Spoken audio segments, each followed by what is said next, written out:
Hola, ¿qué tal? Muy buenas tardes. Hello, everyone. Good afternoon. Bienvenidos a una sesión más de enseñanzas de un KENPO Master. Welcome to a new session of teachings of a KENPO Master. Wow, I really like this. Esto me encanta. Es un tremendo formato que tenemos aquí, tremendo programa que tenemos preparado para ustedes. This is a great show that we have prepared for you today. The man is already here. Sí, señor, ya está aquí con nosotros la leyenda viviente, el mismísimo Grandmaster Larry Tatum. Ya está acá. Esperemos un momento nada más. Let me just say before we go to the man that we are going live. Estamos en vivo desde nuestra página de Facebook or Facebook page, Master Frank Soto.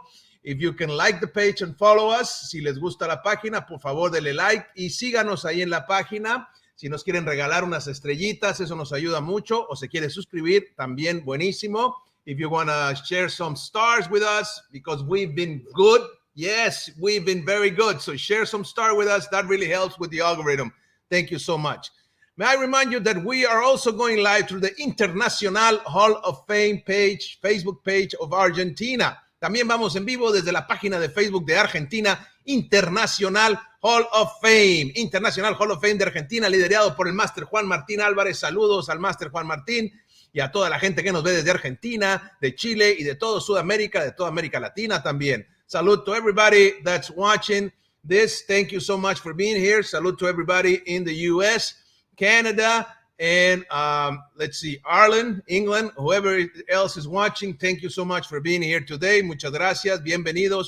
We're also going live through our YouTube channel. Let me see. We're going live through the other YouTube channel. Vamos en vivo desde nuestro canal de YouTube, el canal del Dragón Kinético. Ahí si nos puede seguir, por favor, dele like al video, hágale clic en la campanita para que reciba notificación, suscríbase al canal y hágale clic en la campanita para que reciba notificación cada vez que vamos en vivo. So please like and subscribe to the channel, okay?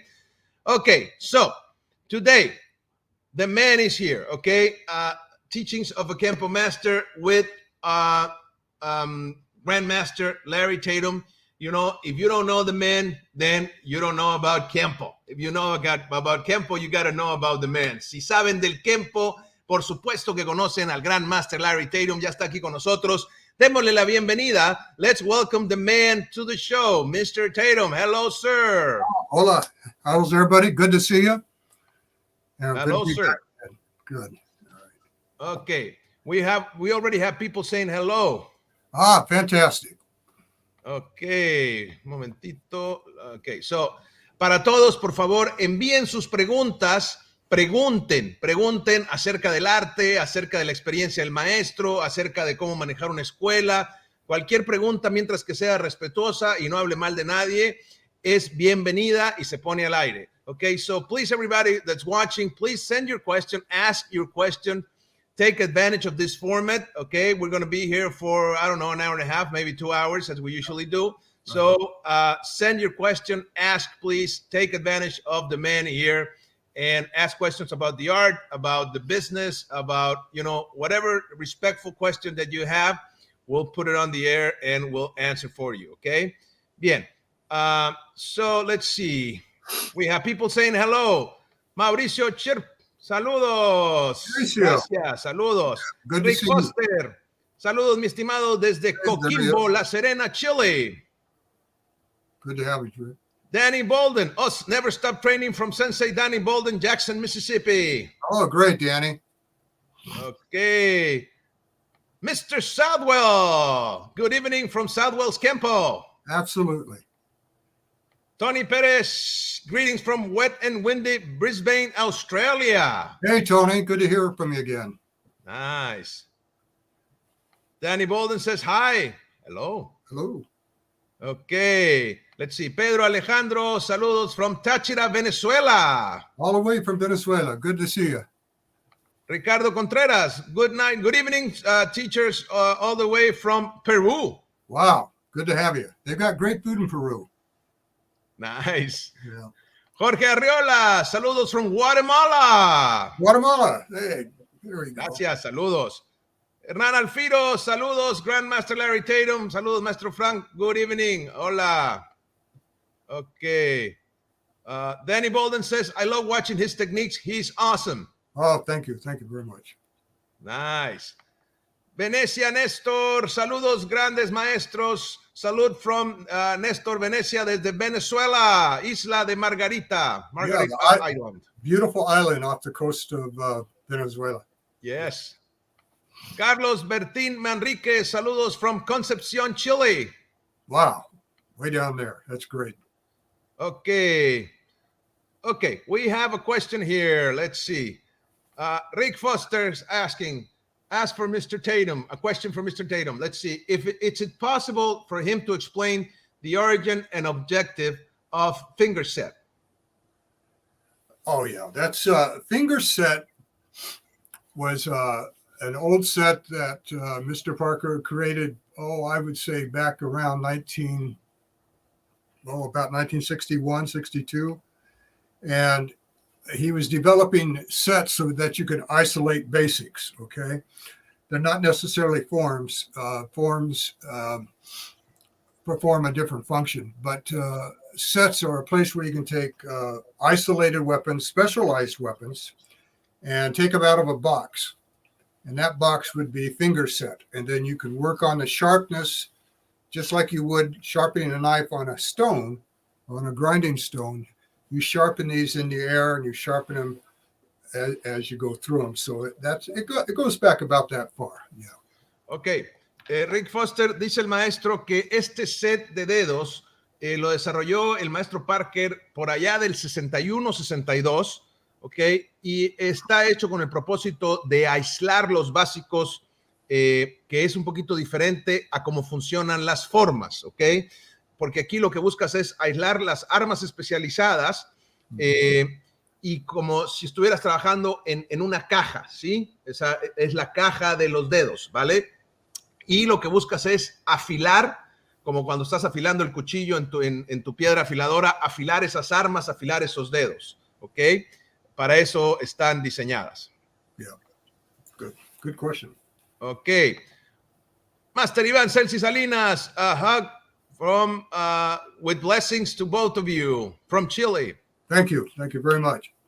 Great. Francisco Martinez, good evening, Master Larry Tatum and Master Frank Soto. Saludos from Santa Clara KENPO Academy in San Jose, California. Oh man, I used to go up there a lot. Back in the 80s, I would go there 3 or 4 times a year, even more. Yeah. Wow. Beautiful country. Beautiful. Dice el maestro que en los 80 solía ir a esa escuela mucho para allá, hasta 2 o 3 veces por año. Bien.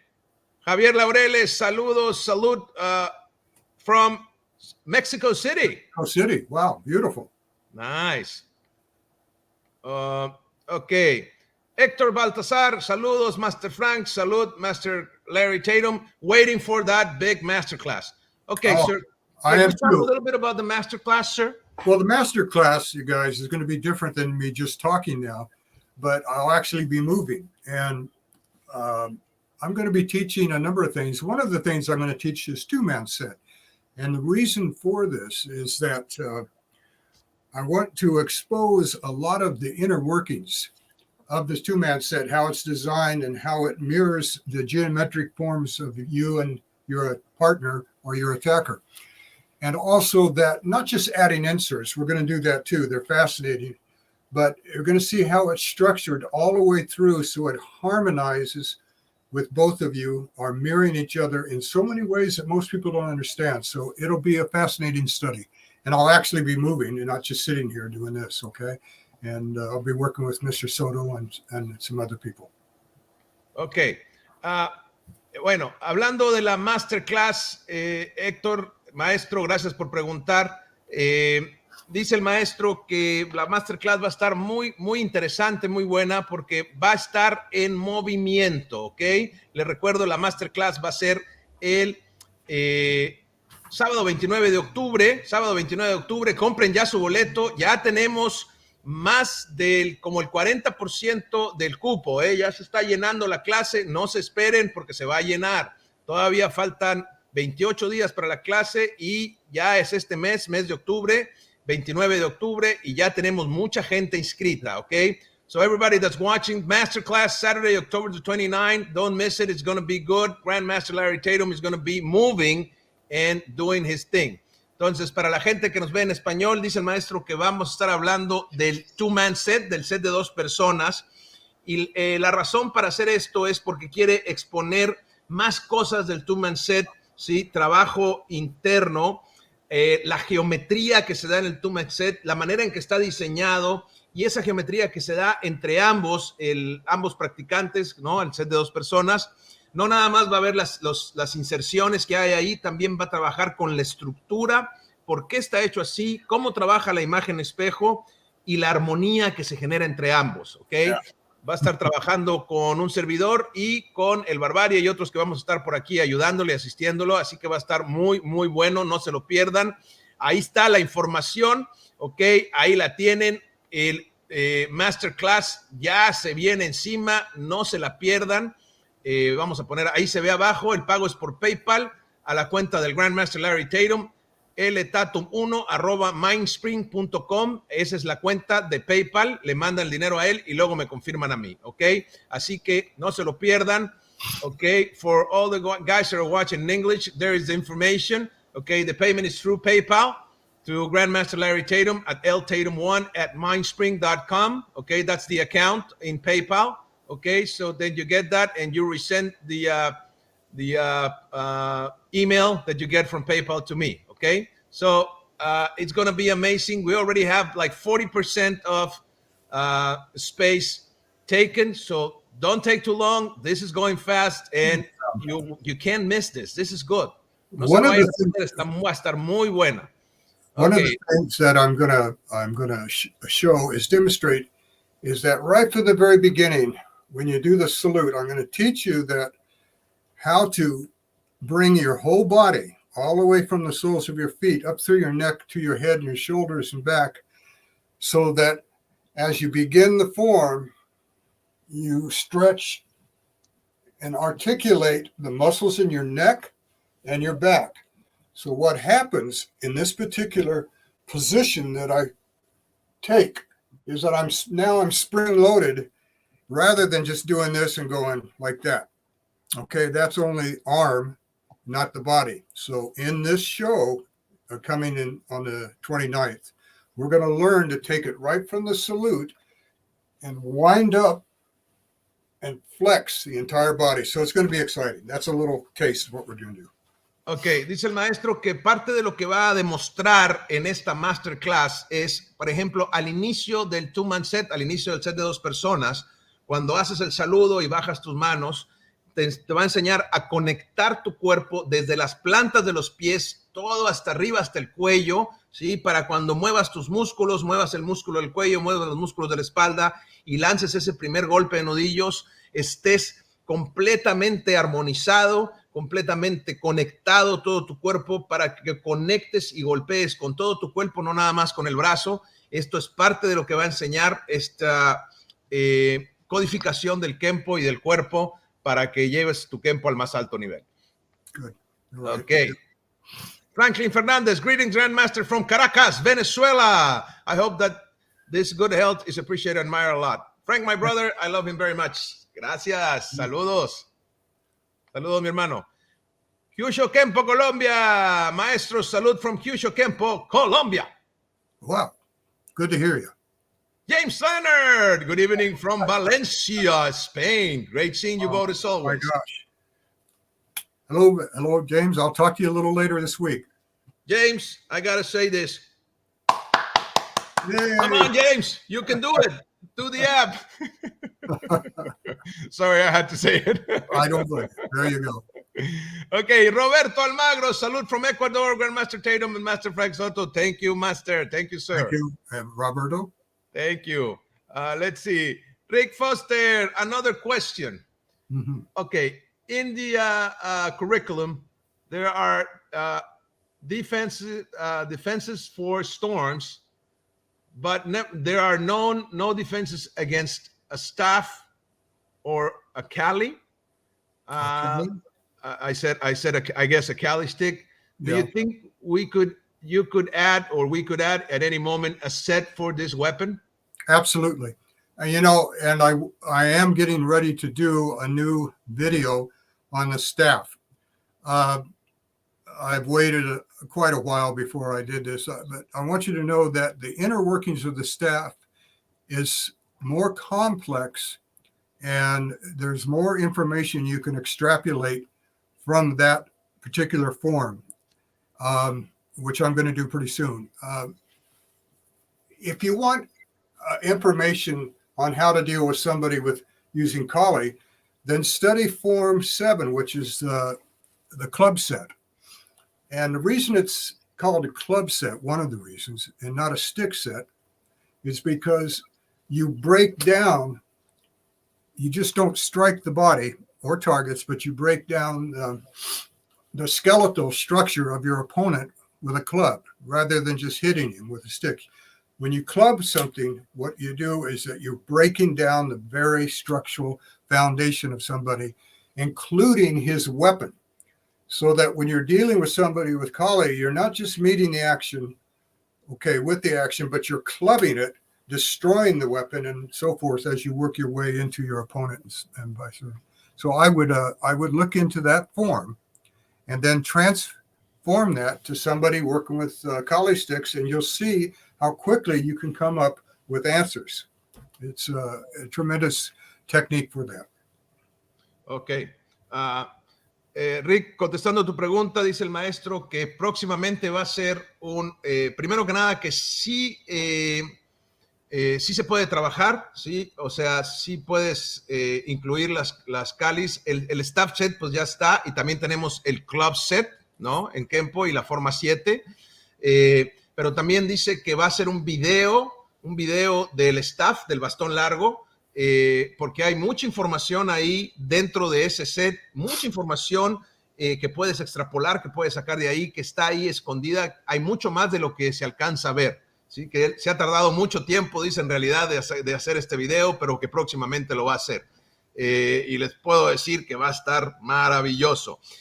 También dice que la forma 7, el club set, puedes agarrar la forma y aplicarlo a los Kali sticks o los palos de Kali, ¿no? Los palos filipinos.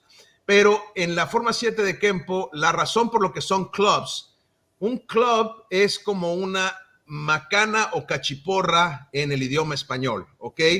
No es lo mismo que un palo filipino.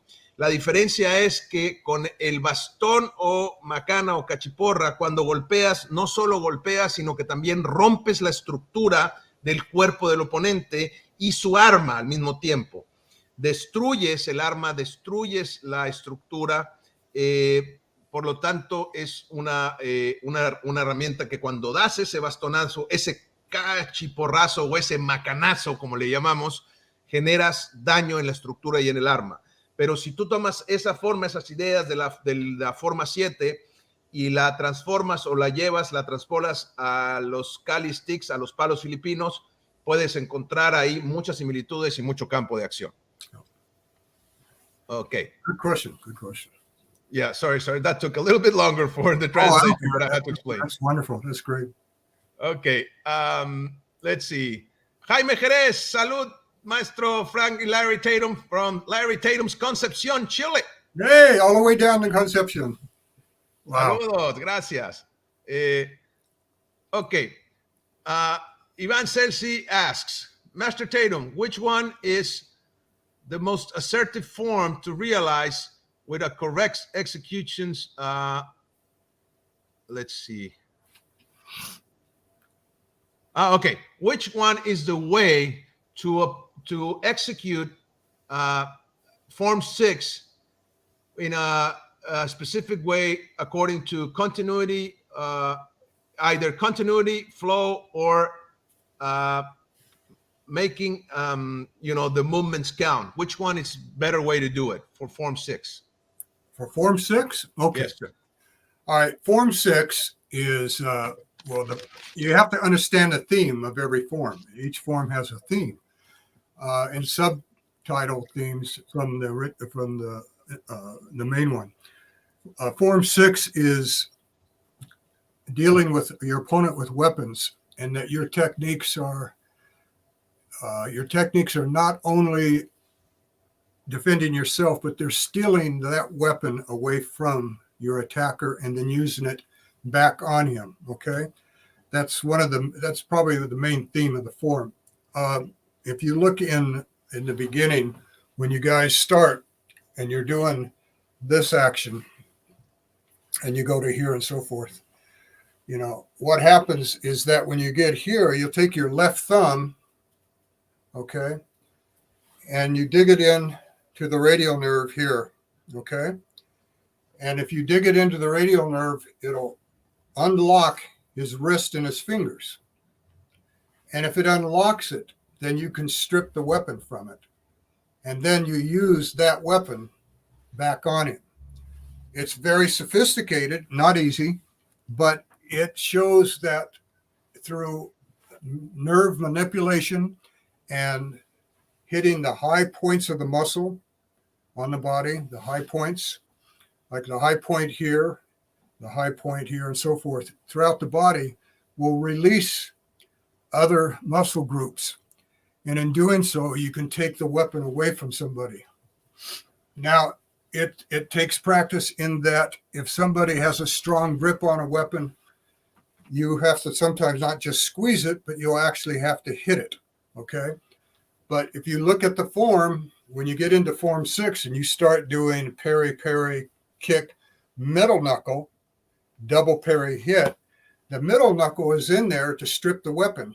The middle knuckle hits the inside of the bicep, okay? So you double parry, kick, right? And then as you grab, you middle knuckle the bicep, which allows you now to grab the club and use it against your opponent. So you're stripping the weapon, okay, and you're utilizing it back to him and so forth. Ok. Contestando la pregunta, maestro Iván Celsi, lo importante, dice el maestro, es entender el tema de la forma. Todas las formas tienen temas y eso es lo que te va a decir cómo moverte en la forma. En el caso de la forma 6, el oponente tiene armas, ¿ok? Está trabajando con armas. Entonces, cuando esto pasa, tú no nada más te estás defendiendo en la forma, sino que también le vas a quitar el arma, ¿ok? Y la vas a usar en su contra. Eso es bien importante. Entonces, al inicio de la forma, por ejemplo, cuando haces el movimiento aquí y entras en glancing lance, este pulgar aquí está apretando el nervio radial, ¿sí? Y cuando haces eso, eso hace que suelte la mano y le puedas quitar el cuchillo y después usar el cuchillo en su contra, ¿ok? Entonces, ahí te está enseñando este movimiento sofisticado que no es fácil, pero te enseña algo, te está explicando algo, ¿ok? Entonces, esto es bien importante de entender. También te enseña a manipular los nervios, prácticamente manipular los nervios y a golpear las partes altas de los músculos, como es aquí el nervio radial, el golpe este es radial antebrazo o el bíceps radial, etcétera. También, por ejemplo, cuando estás haciendo la parte donde desvías, que es unfurling storm o unfurling crane con variante, desvías y pegas el golpe de nudillos al bíceps. Ese golpe de nudillos que estás haciendo ahí es para que suelte. Estás golpeando ese nervio para que suelte la mano y le puedas quitar el bastón a él y golpearlo con el bastón en la forma, ¿ok? Entonces, también esto es, por ejemplo, si te toca a alguien que tiene un agarre fuerte al arma, ¿sí? No solamente vas a manipular, vas a tener que golpear, ¿sí? Y hacerlo de esta manera. Entonces, es bien importante, como dice el maestro, entender el tema de la forma y de esa manera tu aplicación de la kata va a tener más sentido y ahí vas a encontrar cómo la tienes que hacer. Ok. Danny Bolden says, wow, this is awesome. Good. Thank you, Danny. Alfred Magnan, good evening, Master Tatum. Hello from Miami. How you doing, Alfred? Okay, let's see. Carlos Manuel Muñoz, salud from Reynosa, Tamaulipas. Wishing you the best. Salud from Mexico. Gracias. Okay, let's see. We have we have a question here. Okay. Scott Spadwell says, what aspect of KENPO do you feel is most important? Techniques, forms, or sparring? If you could choose just one. Ooh. Gosh, I would say if I just wanted to fight, I would take sparring. If a kid came to me and he said, I only have so much time to learn how to defend myself before this bully is going to beat the hell out of me, okay, then I would do intense sparring with him, period. I would do intense sparring. I would get him on the bag hitting it. I would have him fight me, other students. And within about 10 days, I could have him fighting. Techniques allow you to go beyond the sparring aspect of it and goes to they work into the last phase of contact, which is contact manipulation. Okay, that's more sophisticated as you go along. I wouldn't teach him just how to defend himself in a short time with delayed sword or something like that. Okay, that goes into the concept of defending yourself. I would go immediately to sparring and say, this is how I want you to fight. After he learned how to fight, because I had to choose one, then I would go back to the forms and then the techniques. Ok, le pregunta al maestro que si cuál aspecto del Kenpo siente que es más importante, técnicas, formas o pelea, si solamente pudiera escoger una. Entonces dice, bueno, si la persona que llega a mí a aprender o solamente quisiera yo aprender a pelear, entonces escogería el sparring, la pelea, porque de esa manera puede la persona aprender a pelear contra alguien más, aprender a defenderse, aprender a aplicar la pelea, ¿sí? Entonces se enfocaría nada más en eso, aprender a pelear. No perdería el tiempo, por ejemplo, enseñándole espada retrasada, delay sword o algo así, porque no tiene tiempo, se tiene que aprender a pelear y porque tiene que escoger una sola. Pero dice, la defensa personal va más allá que va la pelea, ahí es donde aprendes más cosas, ¿no? Entonces dice, entonces, ¿qué haría? Primero le enseñaría a esa persona a pelear o aprendería a pelear y ya después podría entrar a las formas y a la defensa personal, de ser posible. Ok. Cara mía, Pandosi, excellent. There she has her own school now, and it's just, she's on her own now, I should say, if I'm correct. And she has a wonderful school back east. Carmia, could you put your address up of your school? I wanted to give everybody a heads up about where her location is. And she is one of the most natural Kenpoists and natural teachers I've met in years. And she helps me so much. When I go to seminars, she acts as my assistant, and she dummies up for me and so forth. And she takes it well, but she can give it back too. Okay. Nice. In fact, her and I, we did two-man set about 3 weeks ago, and we really highlighted a lot of stuff in there. So, Kara, if you could put up your address so everybody can see it. They should go see you if they're in your area. Great. And if we can, Cara mía, it will be an honor and a privilege to interview you on the show on Coffee and Martial Arts. Definitely. That will be amazing. I might get in touch with you, man. Yeah, absolutely. Okay. Naked Rojas, good evening. Good to know that one of the pioneers of Kenpo is here.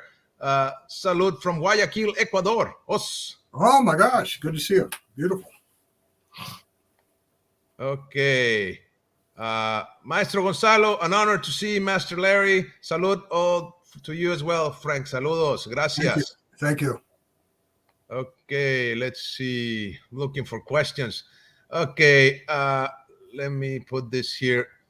Les recuerdo, manden sus preguntas junto con los saludos, manden sus preguntas. Al maestro le gusta que pregunten, okay? So please send your questions.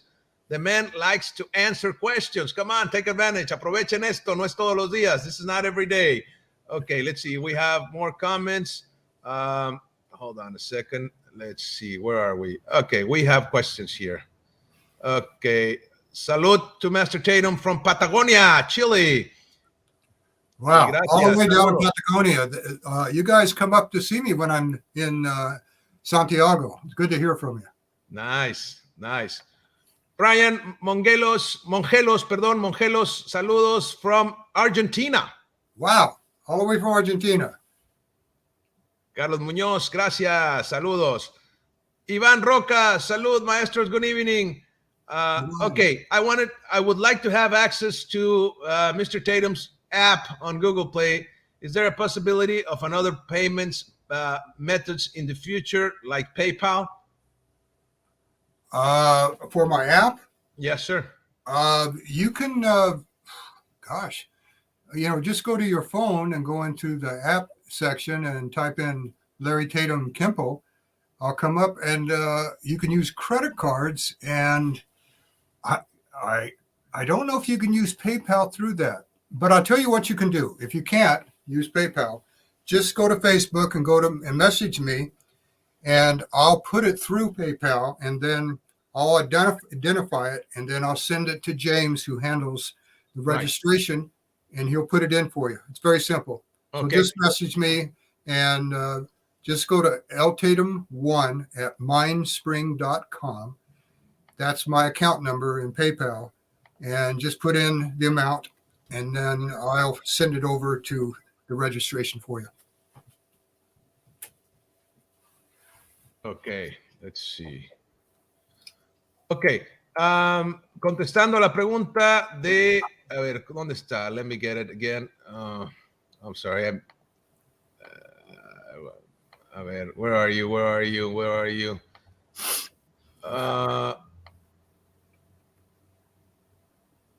Ok, Iván Roca, contestando la pregunta. Dice el maestro que el pago se hace, sí, por Google Play con tarjeta. No se puede por PayPal, pero dice el maestro que si te metes a su cuenta de Facebook o en su PayPal, le puedes mandar directamente el dinero a PayPal a él, ¿ok? Su cuenta de PayPal es la que va a aparecer en este momento en pantalla. Ahí la tienen, ltatum1@mindspring.com. En esa cuenta de PayPal le mandas el dinero a él y él le dice a James, le mandas el dinero, le mandas tus datos y demás para que él le diga a James, el encargado de la página, James Leonard. Si nos está escuchando James, también se puede poner en contacto contigo y te puede ayudar en este proceso, ¿ok? Yeah. Espero eso le sirva. Great. Perfect. Okay, let's see. We have more questions here. Okay, let's see.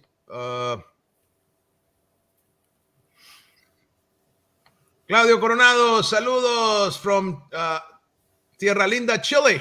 All the way down there. All right, good to hear from you. Beautiful. Francisco Rodríguez, saludos al gran Master Larry Tatum. Saludos, gracias, maestro.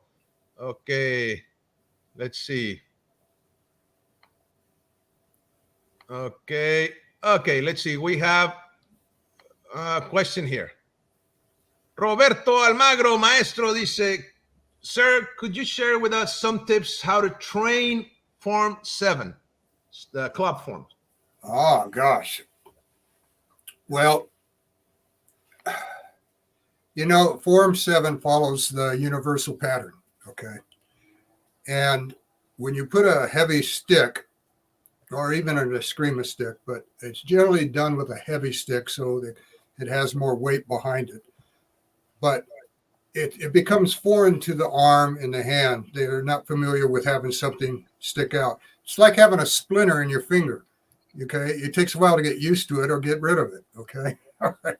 It's the same way with the sticks. When you practice, you want to practice and understand where your elbow anchors, and then the forearm continues on with the weapon, okay?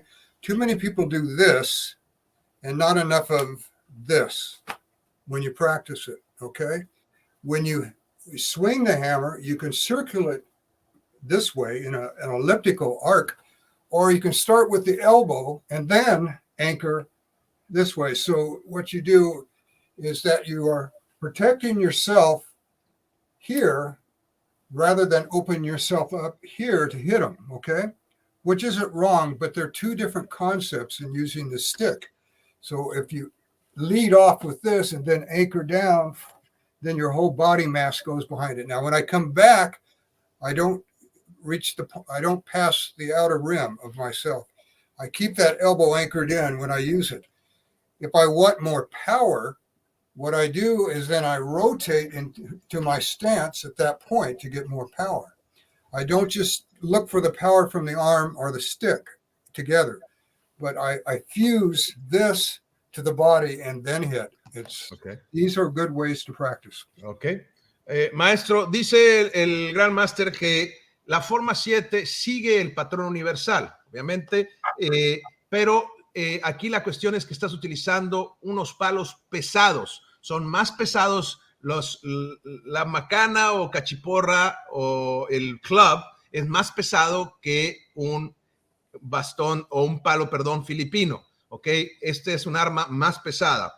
Por lo tanto, es importante empezar a trabajar el anclaje del codo. Dice, para acostumbrarte a esta arma, hace la comparación que es como cuando te astillas el dedo, ¿sí? Cuando te entra una astillita al dedo, duele y te tardas un rato en acostumbrarte a esa astilla, ¿no? En el dedo. Lo mismo pasa con los sticks, con los clubs, perdón. Entonces, estos clubs cuando se están trabajando, cuando se están manejando, tienes que aprender a anclar tu codo, ¿ok? Entonces, anclas el codo y luego lanzas el arma. Eso es bien importante porque el arma es pesada y es otra manera correcta de trabajar en tu práctica, ¿ok?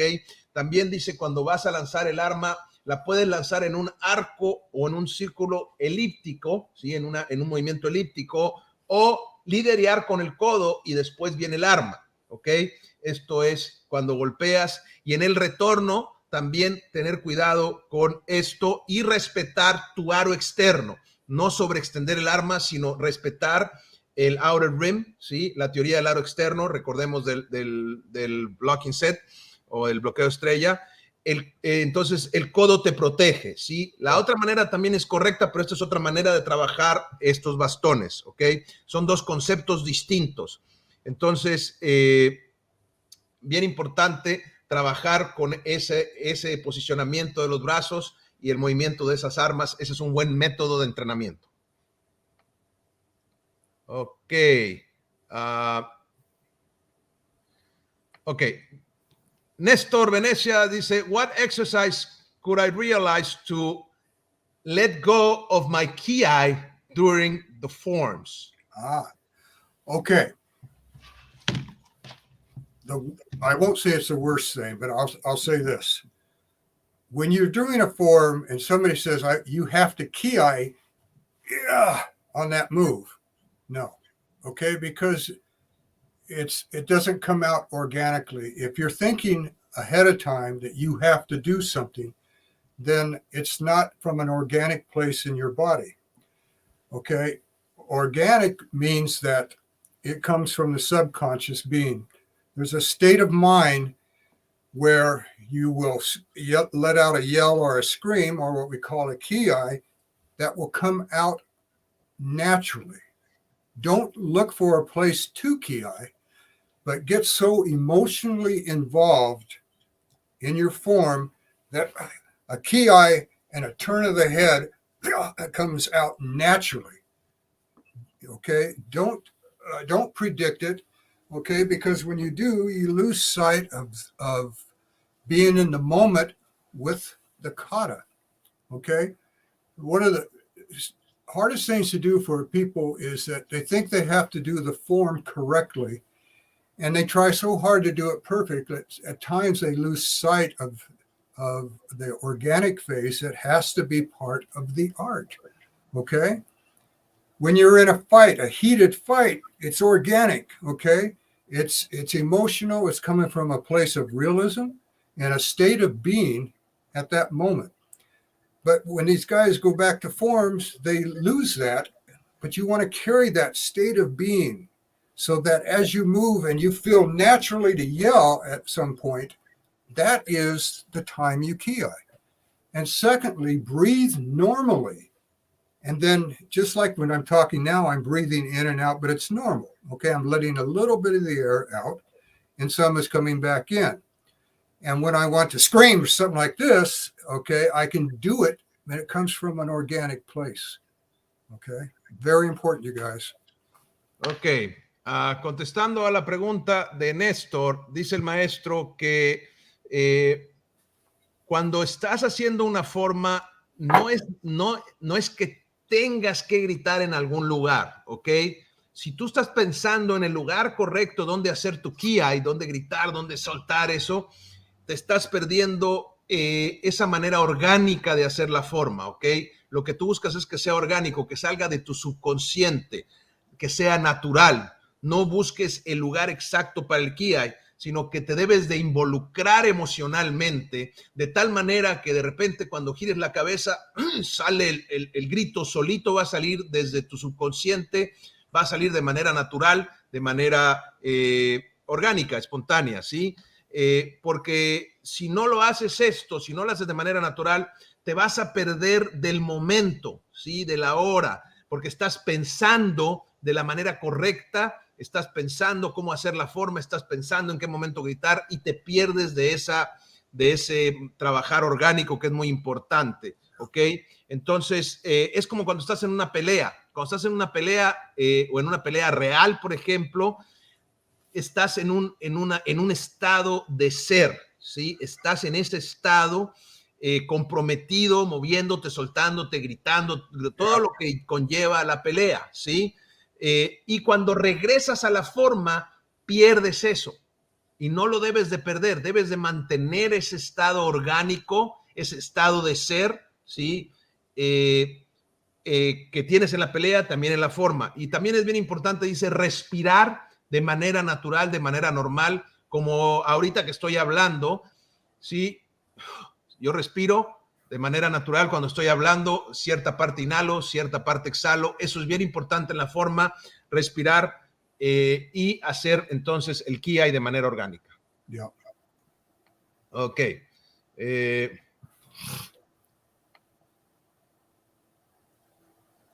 Okay, Francisco Martinez is asking, sir, a question to you. Do you have any form or sets when you first started practicing Kenpo that you had a problem with, or any form or set that is your favorite? I never had any problem with them because I spoke the language of Kempo immediately. It was part of my soul, so I didn't have a problem with it. My favorite form would be Form 4, and second would be 5. I like Long 3, and I like Form 8 with the knives. But I like them all anyway.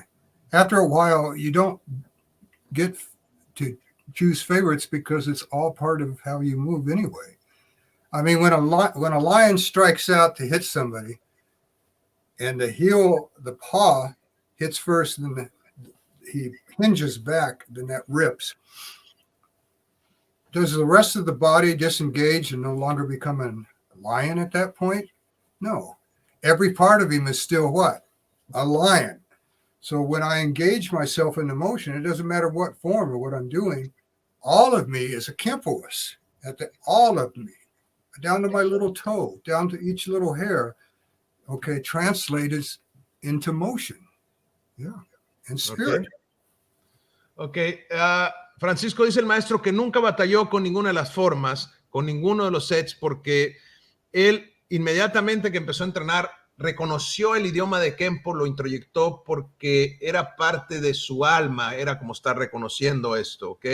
Entonces nunca tuvo problemas con eso, pero su forma favorita dice puede ser la 4, después la forma 5, también le gusta mucho la forma larga 3 y la forma 8 que es la de cuchillos. Pero dice que en realidad llega un momento en que todas las formas te gustan, no hay favoritas, ¿sí? Y pone la analogía de un león. Dice, cuando un león golpea, ¿sí? Te tira un zarpazo, da el golpe y luego las garras te desgarran, ¿sí? Cuando ese león está dando este golpe, solamente la garra y su mano son león, todo lo demás no, todo lo demás se separa.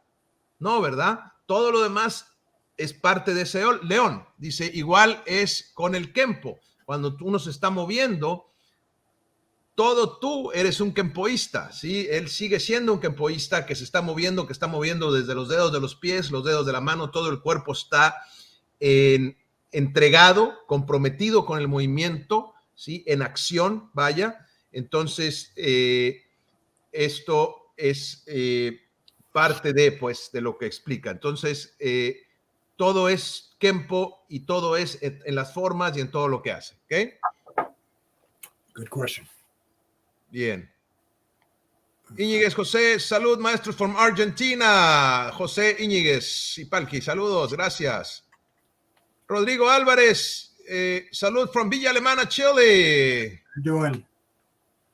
Big hug to both of you. Gracias, saludos, maestro, saludos, Rodrigo, gracias. Rodolfo Salazar, saludos, KENPO Studio, saludos. Lisbeth Moslagas dice, saludos maestros, salud from Venezuela. Hi, Elizabeth. Good to see you. Yeah, saludos. Big hug. Let's see. Axonin Jesús Boscan Gallardo, os maestro, salud from La Mana, Ecuador. Excellent show. Gracias. Okay, here's a question. Claudio Coronado has a question for Mr. Tatum. Okay, what do you think about teachers that don't know the totality of the program and still are grandmasters? Oh, okay. Well, God, you know, I answer it this way. You can always be a grandmaster of what you know, but not necessarily of what other teachers know. Okay. So if you're going to wear a high rank, then it's you wear it in terms of, number one, it's relative to what you know, but more importantly, that high rank is an indication that you can extrapolate the knowledge needed for the student, that you have that master ability, that you can translate the things that you know and the things that you know about the art. And so then that's masterful teaching. But if you're wearing the high rank because you know 1/3 of the system and you move very well, then relative to what you know, that's your rank. That's your choice. Okay. That's your choice. It's obviously most people know that many times rank is handed out when it's not necessarily the right move for the teacher or the student at the time.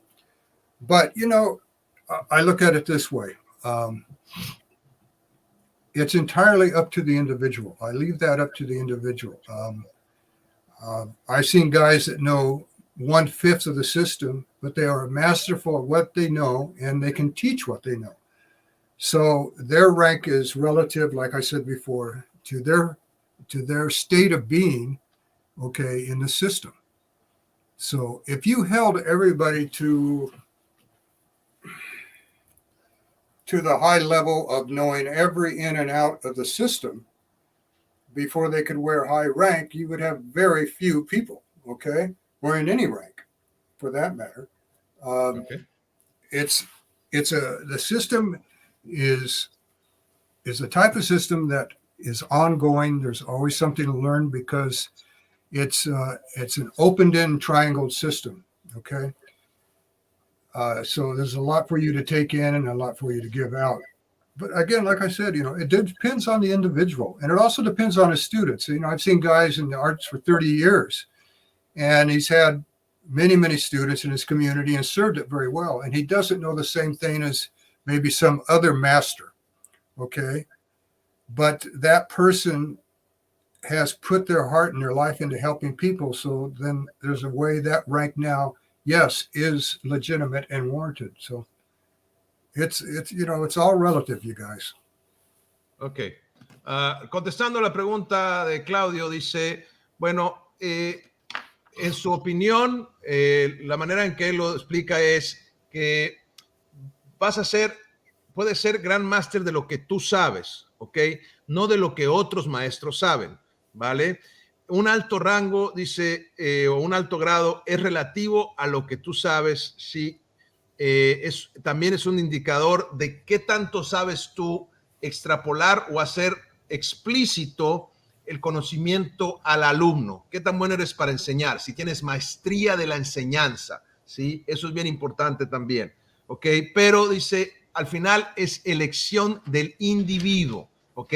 El individuo es el que marca la pauta. Dice, muchos grados se entregan en ocasiones cuando a lo mejor la persona no estaba completamente lista o no era el momento, pero aún así se entregan. Por eso es que depende del individuo, ¿ok? Entonces, es algo muy personal, dice el maestro. Entonces, lo que sí es que es bien importante que seas maestro de lo que sabes, ¿ok? Por ejemplo, tú puedes tener un tercio, sí, a lo mejor de todo el sistema, y eso es lo que tú enseñas, pero lo tienes tan bien trabajado que lo llevas a un nivel de maestría, ¿ok? Entonces, se conviertes es relativo a tu estado de ser dentro del sistema, ¿ok? Es algo que tú incorporas quien tú eres dentro del sistema. Dice, también si todos los altos grados, los grandes másters supieran todo lo que tuviera que saberse del sistema, todos los detalles, todo el conocimiento, todos los conceptos, principios y demás, todo hasta lo último, habría muy pocos en realidad que tuvieran ese grado. Entonces, es algo muy personal y es algo muy que depende tanto del maestro como de sus alumnos, ¿ok? Dice, el KENPO es un sistema de un triángulo abierto, ¿ok? Entonces, es bien importante entender esto porque, por ejemplo, hay personas que tienen 30 años de su vida trabajando y entregando, dando su vida y su corazón al servicio de la comunidad, al servicio de los alumnos, creando buenos alumnos, que por eso ya se merecen un alto grado. ¿Ok? Entonces ahí se valida ese alto grado. Yeah. So don't judge. Así que es bien importante, Claudio, no juzguen. ¿Ok? No juzguen. Cada quien sabrá. You need to talk to the guy in the mirror, huh? Habla con el del espejo. ¿Ok? Bien. Rodolfo Salazar dice, how is KENPO in Chile? Oh God, Kempo is probably the most famous martial art in the country of Chile. It is. It's the most famous martial art. It has taken, when Mr. Parker introduced it to Chile through Arturo Petit, he devoted his life to it, and he made it so that the Chileanos could have a special Kempo of their own, and which he did. And before his death, he had established an enormous following, and that is something that's very difficult to do. From that point on, other people like our representative Sergio Contreras and other masters down there, Hector, and I could go on down a list, they are continuing with keeping the art alive in Chile and just teaching their heart out, devoting their lives to it. So I would say Chile has the most Kempoists in probably in South America. And I would say then in the next place in Europe would be Ireland, probably. Gosh. But there's other countries that are catching up too. So it's big. Ok. Dice que el KENPO en Chile, pues seguramente o es probablemente el más famoso de las artes marciales. Es el más popular, digamos, en Chile. ¿Ok? Entonces, dice que el maestro Parker introdujo el KENPO en Chile y el que lo llevó, el que lo introdujo allá, el chileno, fue el finado maestro Arturo Petit, que dedicó toda su vida, ¿sí?, a trabajar el KENPO y a darles un KENPO especial para los chilenos, y eso no es fácil de lograr, ¿ok? Y después de su fallecimiento del maestro Petit, pues ya hay otros KENPOistas como nuestro buen amigo Sergio Contreras, Héctor también, y muchos más. Dice, hay una gran lista de gente que está dando el programa de KENPO, gente de la LT y demás que está entregando el KENPO de otras organizaciones también que han continuado con el KENPO. Entonces, la mayoría, por ejemplo, Chile es el país que tiene más KENPOistas en todo Sudamérica y en toda Latinoamérica, me atrevo a decir. Otro país que tiene muchos KENPOistas también, pero en Europa, es Irlanda. Y hay otros países que ahí la llevan, que están alcanzando el número, ¿ok? Bien. Here's a good question. Rick Foster, question for you, sir. What is the origin of the KENPO Creed? What did Mr. Parker based on? Well, the KENPO Creed first was created. The original one goes back to Motobi, Am I saying that correctly? He was, oh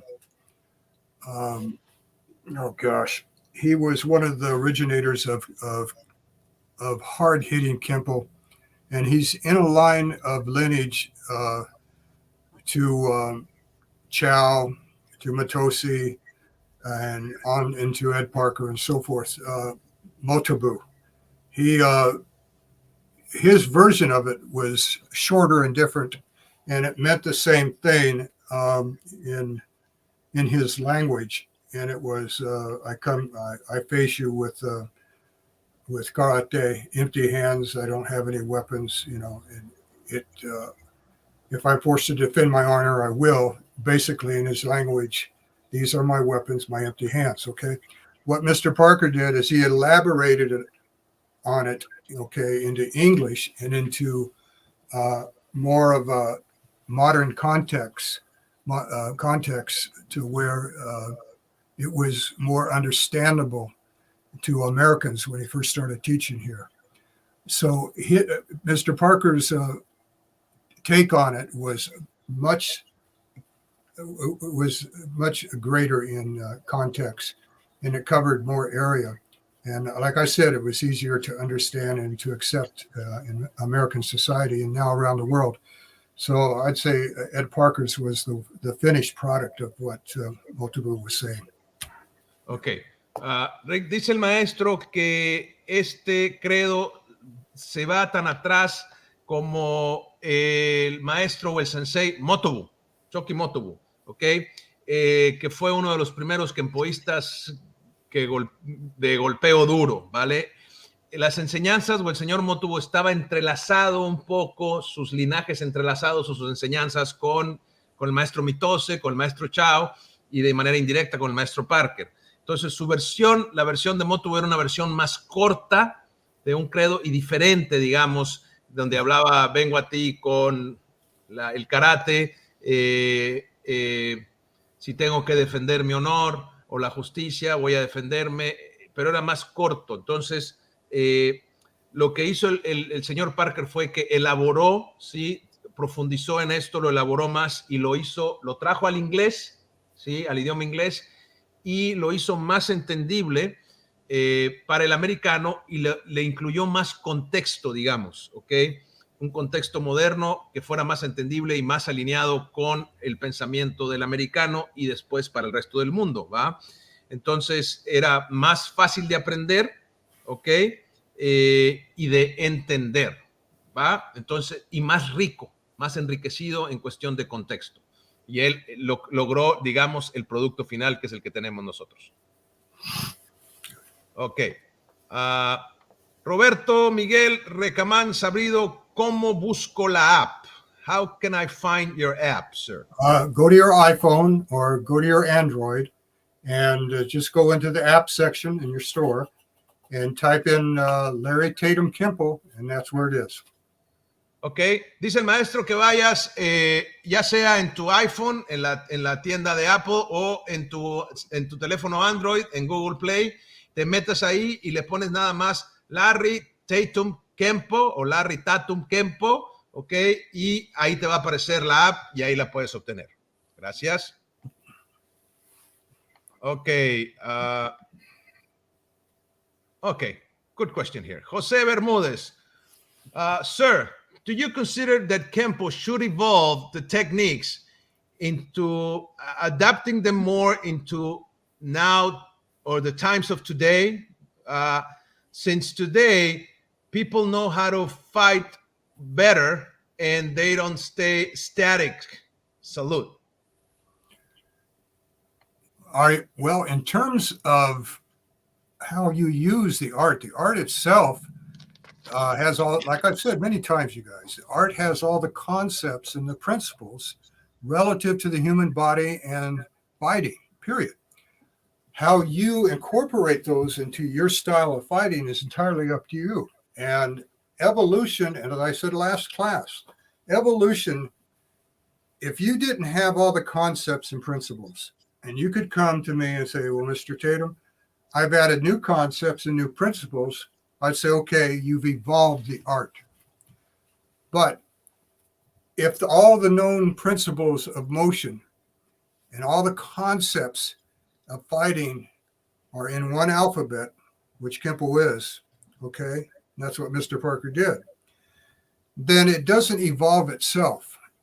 Like I said a few weeks ago, true evolution takes place when you teach it to somebody else. That's when evolution takes place, because the person's not the same as you. Okay? If you can add something I have never seen before to the KENPO vocabulary, library of motion, curriculum, and everything, a move, a concept, or a principle that none of us had ever seen, I say, okay, that would be an evolution to the art. But you would have to come up with something that no one has ever seen. Now, you can rearrange those techniques to fit any situation, okay? And it's because of the fact that we are taught to rearrange techniques is what keeps it from becoming static, and it keeps it from becoming traditional, okay? That's that very fact alone. When you start with a technique, okay, and then a what if comes up, something goes wrong, then you have to formulate. The what if is the key concept that keeps it from becoming static or traditional. If we didn't have that ideal phase of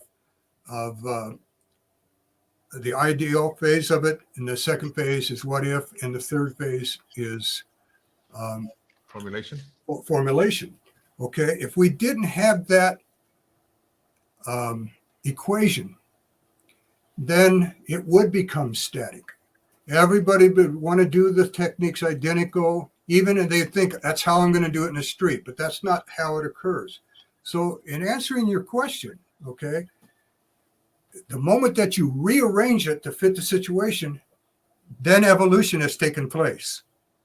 Okay? Then evolution has taken place. But evolving the art, which already has all of the known concepts and all of the known principles, no. Unless you can grow another arm, so you have 3 arms, that's another form of evolution. Okay? But evolution takes place because of the rearrangement concept and the ideal phase. That's what keeps it from becoming static. Okay. Contestando la pregunta, señor Bermúdez, dice el maestro que, a ver, ok, que, bien, el arte tiene, ya tiene que ver cómo lo usas, cómo lo aplicas. El arte ya tiene todos los conceptos y principios del combate y del movimiento, ¿ok? Entonces, ya lo he explicado antes, no es esos, la única manera de evolucionar eso es que tú tuvieras o llegaras con otro principio nuevo o con un concepto completamente nuevo o un movimiento nuevo. Si no tuviera el KENPO todos los principios y conceptos de movimiento y la pelea, entonces sí se podría hablar de evolución, pero ya están todos ahí dentro del vocabulario del KENPO. Entonces dice que la verdadera evolución existe cuando tú le enseñas el KENPO a alguien más. En ese momento se da una verdadera evolución porque esa persona no es como tú, no se mueve como tú. Entonces ahí evoluciona el individuo, en el individuo, ¿vale? Entonces, si agregas algo nunca visto, ¿sí? Que nunca nadie ha visto, que nunca nadie ha hecho a la librería del KENPO, eso podría ser una evolución, ¿sí? O sea, no sé, algún movimiento, algún concepto, algún principio que nadie conociera, que no estuviera visto, que fuera completamente diferente, entonces ya estaríamos hablando de una pequeña evolución, ¿vale? Pero hay que recordar que las técnicas no son estáticas. ¿Por qué? Porque depende de cómo las aplicas. En el momento que tú empiezas a reordenar la técnica para aplicarla a la situación, deja de ser estática, ¿ok? Y para eso tenemos las 3 etapas de la técnica. La fase ideal, la fase de qué pasaría si o what if, y la fase de formulación. Ahí está la clave, ¿ok? El qué pasaría si o el what if es la llave conceptual que te permite que tu KENPO no sea estático y no sea tradicional. ¿ok? Eso es lo que lo mantiene en evolución, porque cada vez que tú te mueves, ¿sí? Si imagínate que solamente tuviéramos la fase ideal, todos tendríamos que hacer la técnica exactamente igual y todo exactamente igual. No habría esta manera de reordenarlo y de adaptarlo a ti. Entonces sí sería estático, pero con estas fases deja de ser estático, ¿ok?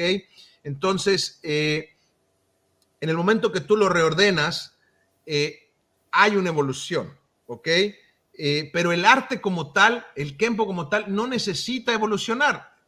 Cuando tú lo tomas, evoluciona, al menos que te saliera un tercer brazo. Si tuvieras 3 brazos o 3 piernas, entonces sí hablaríamos de una evolución, ¿ok?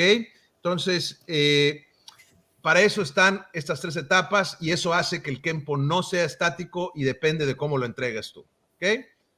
Ok. Good, good. Mario Lorenzana, it's amazing to see both of you maestros together. Best regards from Guatemala. Thank you, Mario. Saludos, gracias. Leonardo Cortés, hello, salute to both of you and thank you for sharing your knowledge. Thank you. Thank you. Okay. Rodolfo Salazar, when are you coming to Chile, sir? Well, I was supposed to come a year ago, but because of the problems they were having down there with unrest and the riots and so forth, and also because of COVID, it's gradually opening up again. So I should be coming pretty soon. Sergio Contreras is working on that now, so I should have a date for you pretty soon.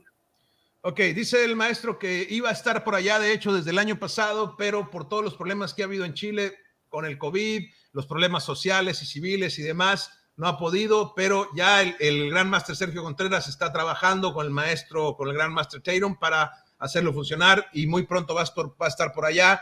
Y yo aprovecho para decirles que va a estar ahí virtualmente en nuestra Masterclass. No se la pierdan, primer Masterclass en línea internacional, esparciendo la flama del KENPO. Ahí la tienen, sí, temas de codificando la estrategia KENPO, Two-Man Set y Advanced KENPO Applications, aplicaciones avanzadas. Ya estamos a casi el 50% del cupo, ya casi el 50% del cupo. Compren ya su boleto. El pago es solo de $25 por persona. Se hace por PayPal a la cuenta del maestro. Si tienen dudas, por favor, mándenme un mensaje o métase a la página del evento de Facebook, primer Masterclass en línea con el Grand Master Larry Tatum. Ahí la tienen, la encuentran, se meten y ahí les dice cómo hacer el pago por PayPal y cómo entrar a la clase. Así que no se la pierdan, ¿ok? Ok, good. Let's see. We have more questions and comments. Okay. Oh, we have lots of comments. Okay. Wow. Sorry, sir, but there's so many of them. Okay. Tolosa Isaac says, what an honor to be able to greet Master Larry Tatum. Thank you, Mr. Soto, for the live broadcast and allowing us to get to know KENPO from its pets. Teachers, a hug from Concepción, Chile, Sergio and Marlene. Yeah. Saludos, gracias. Okay. Elias Correa, salute and respect.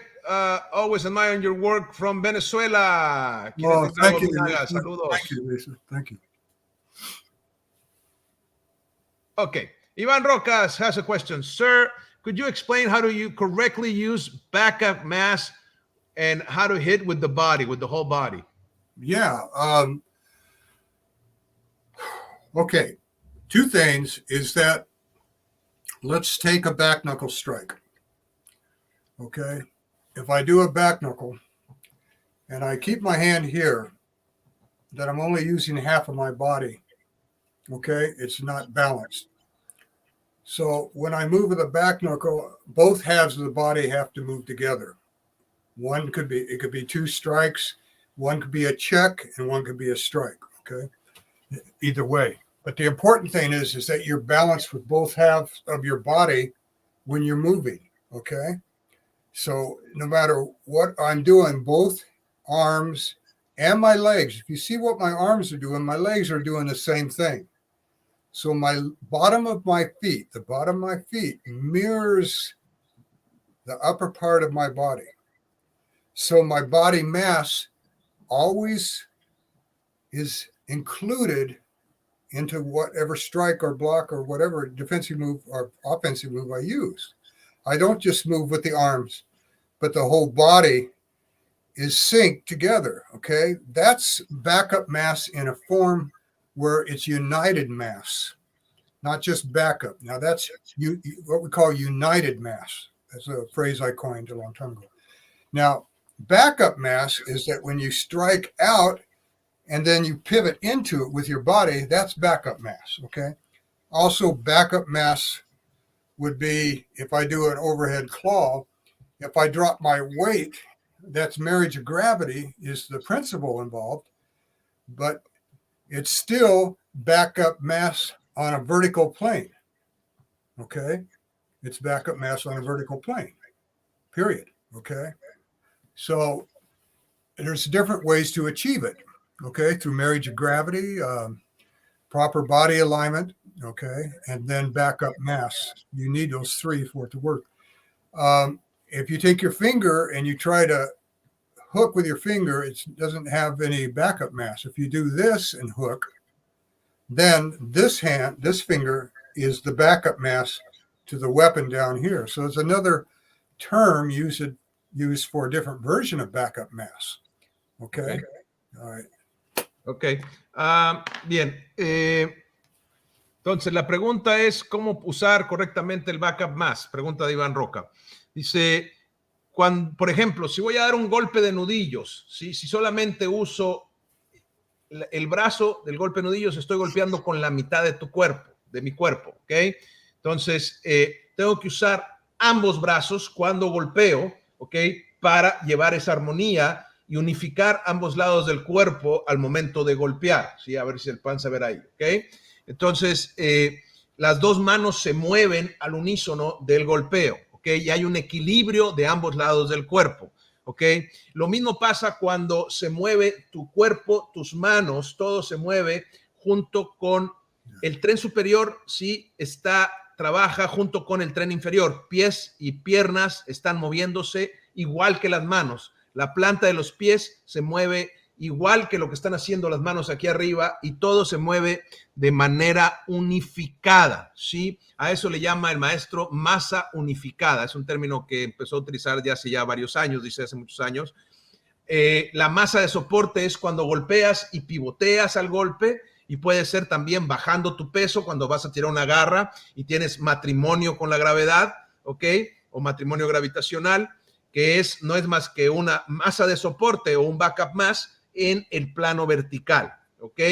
Entonces, todo el movimiento tiene que moverse de manera unificada y tienes diferentes maneras de trabajar la masa de soporte o el backup mass, que puede ser con matrimonio de la gravedad, puede ser con alineación corporal correcta y unificando el backup mass, ¿ok?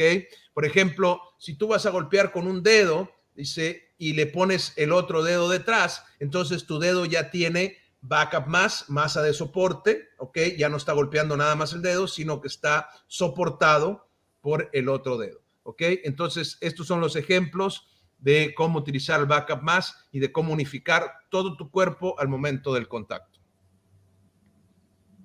Ok. Axonin Jesús Boscan Gallardo dice, Sir, what would be your perspective towards where the KENPO has to be directed in the future?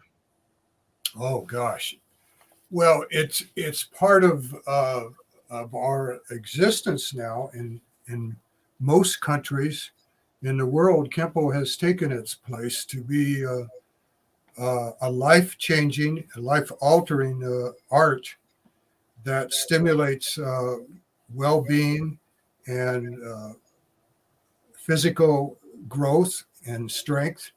It is an ideal art for children in that it doesn't ask the child to perform a move that is not symmetrically aligned to his own body or her own body. So it has already taken its place. What is happening now is that there's more waves of KENPO coming on shore because of people like yourself that are teaching it. Okay, that's the evolution, and that's how it continues not only to take its place, but take many places as it travels. Ok, contestando a la pregunta, dice que, bueno, el KENPO ya es parte de nuestra existencia, es parte de nuestras vidas, ¿sí? Y ya está en la mayoría de los países. Entonces, es un arte que modifica vidas, que cambia vidas, ¿sí? Estimula el bienestar, ¿vale? La fuerza física, el crecimiento del individuo. Y los movimientos de KENPO, por ejemplo, que hacen los niños son movimientos que van en simetría con ellos. Entonces es un arte que ya tiene su lugar, ¿ok?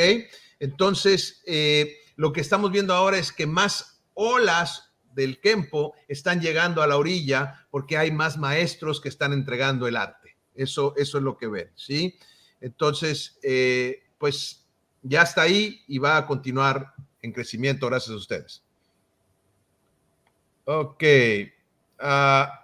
James Leonard dice, Iván, para ayuda, el que preguntaba ayuda de la KENPO App, ahí está el email, support@ltkempoapp.com. Ahí te podemos ayudar con tus preguntas de la aplicación. Ok. Great. Gracias, Jaime.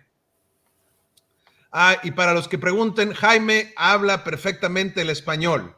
Ok, así que le pueden escribir en español a Jaime y les puede ayudar también. Okay, just saying he speaks good Spanish too. Good, yeah, he really does. Yeah. Okay.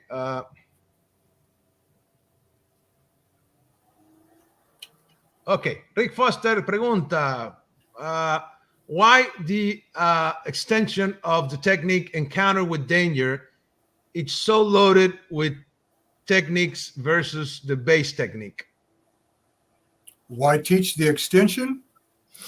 Why is it? What's the reason for the extension to be loaded with technique versus the base technique? Okay. I don't understand. All right. Well, here's one of the answers. Number one, Okay. Extensions have their value in that many of the extensions are the base technique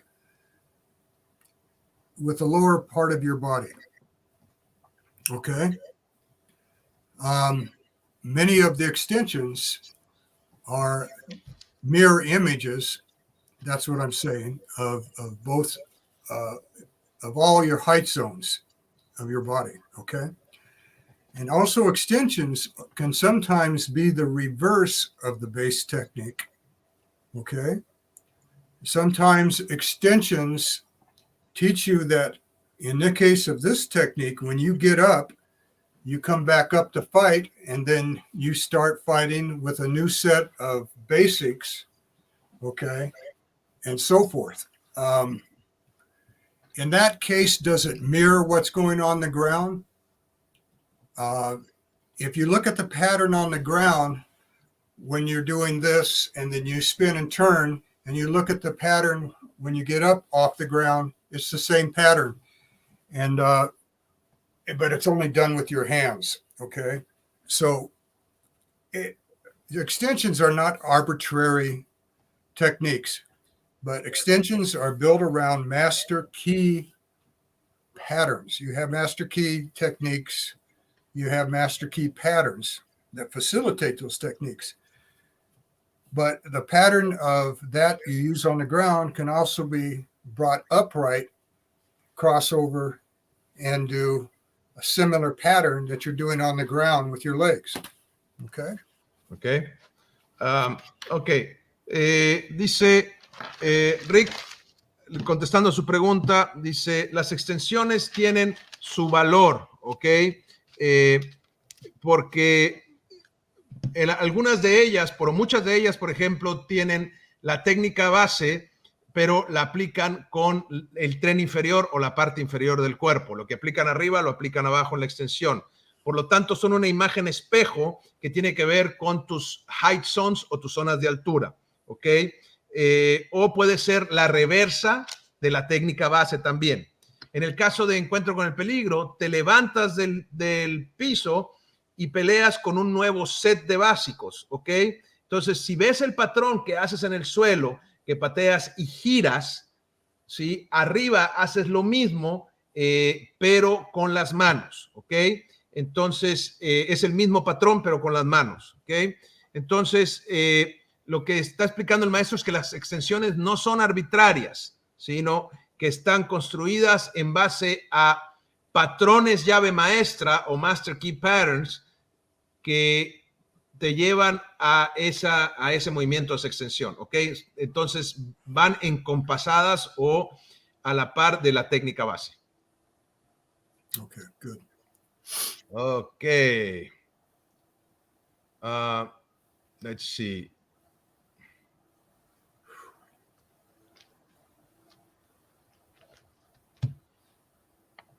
Maestro Gonzalo, sir, when last time you were in Chile, you showed a very interesting work about mass attack.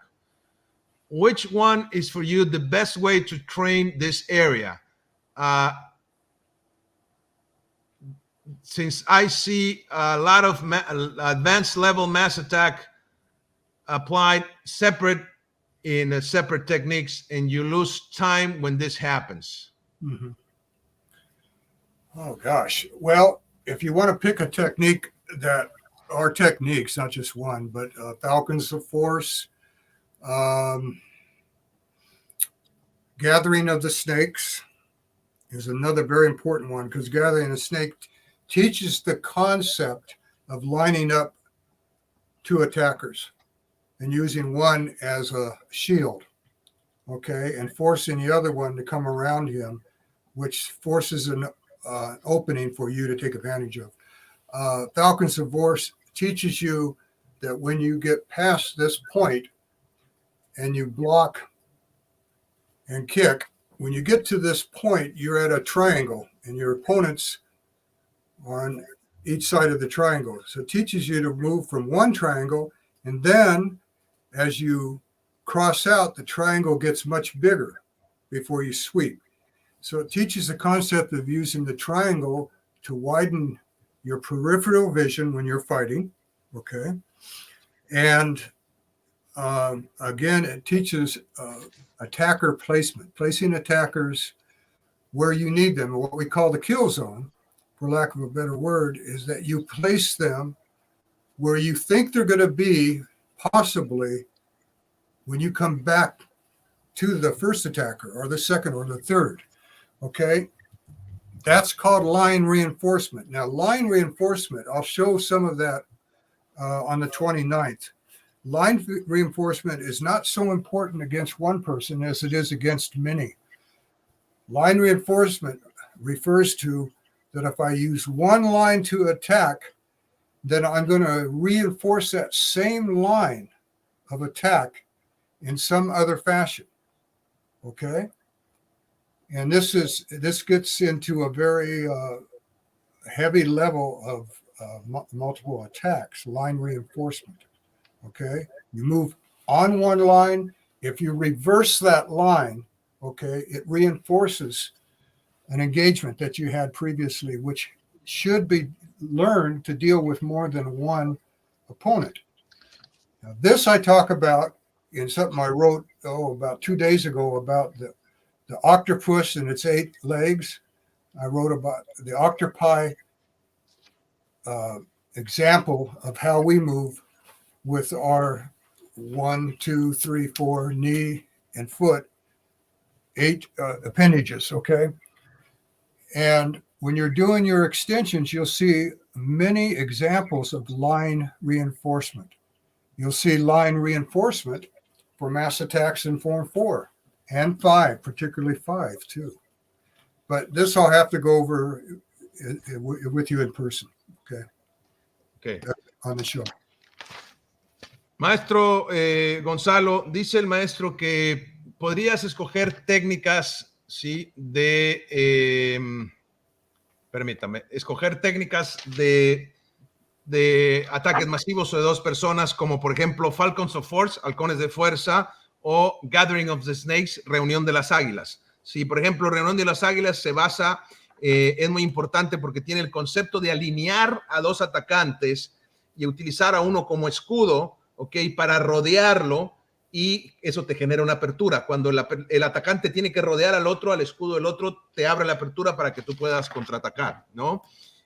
También en halcones de fuerza, cuando estás haciendo el bloqueo, sí que te estás moviendo, que te vas al giro y al bloqueo, estás trabajando con un triángulo, y ese triángulo después, cuando estás haciendo la salida, se amplifica, se convierte en un triángulo más grande, y también te ayuda con la visión periférica, ¿ok? Esto es bien importante, ¿ok? Y empiezas también a hacer lo que se conoce como reforzamiento de línea, ¿ok? O line reinforcement, ¿ok? Que es súper importante. El concepto de reforzamiento de línea se hace más importante cuando estás trabajando con dos o más, o sea, en más attacks, en ataques masivos, contra dos o más oponentes, ¿ok? Ahí es donde toma suma importancia este concepto de reforzar la línea, ¿ok? Entonces, en la masterclass que vamos a tener con el maestro el 29 de octubre, no se la vayan a perder, porque ahí va a enseñar más sobre esto que está explicando, ¿ok? Va a enseñar más cómo trabajar estas líneas de ataque, y va a llevar este reforzamiento de la línea, lo va a llevar, te lleva tu mass attack a un nivel más pesado, más fuerte de pelea, ¿sí?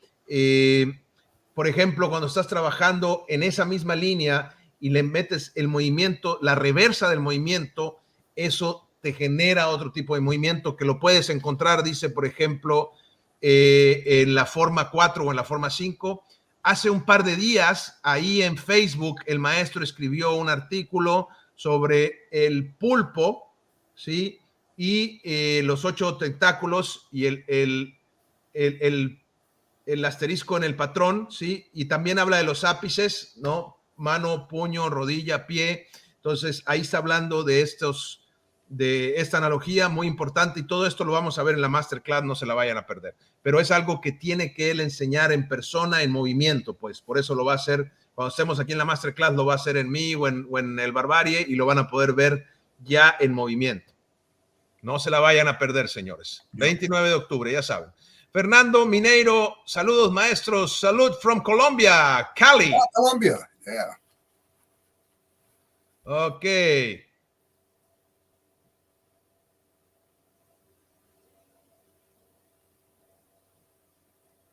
Ok. Ok, buena. Scott Stadwell. Oh, Backup sorry, what's that? Backup mass. Exactly. Okay, that's backup mass. Great. Okay. Scott Sadwell asks, when Master Parker passed, he didn't appoint anyone to lead the KENPO world. Do you think that was on purpose or by, of course, his untimely death? And do you think things will be different if he did appoint someone like less organization, not as much in fighting, too much rank, etc.? No, not at all. He knew very well that there would be many teachers, many masters, and enough room for other 10th degrees. He said that often. He knew that.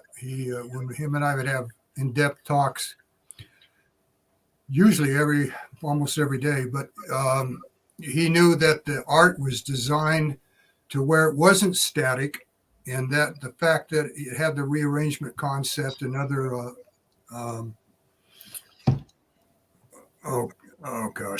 other equations built into it, that it couldn't remain under one person's identity, okay, as one leader.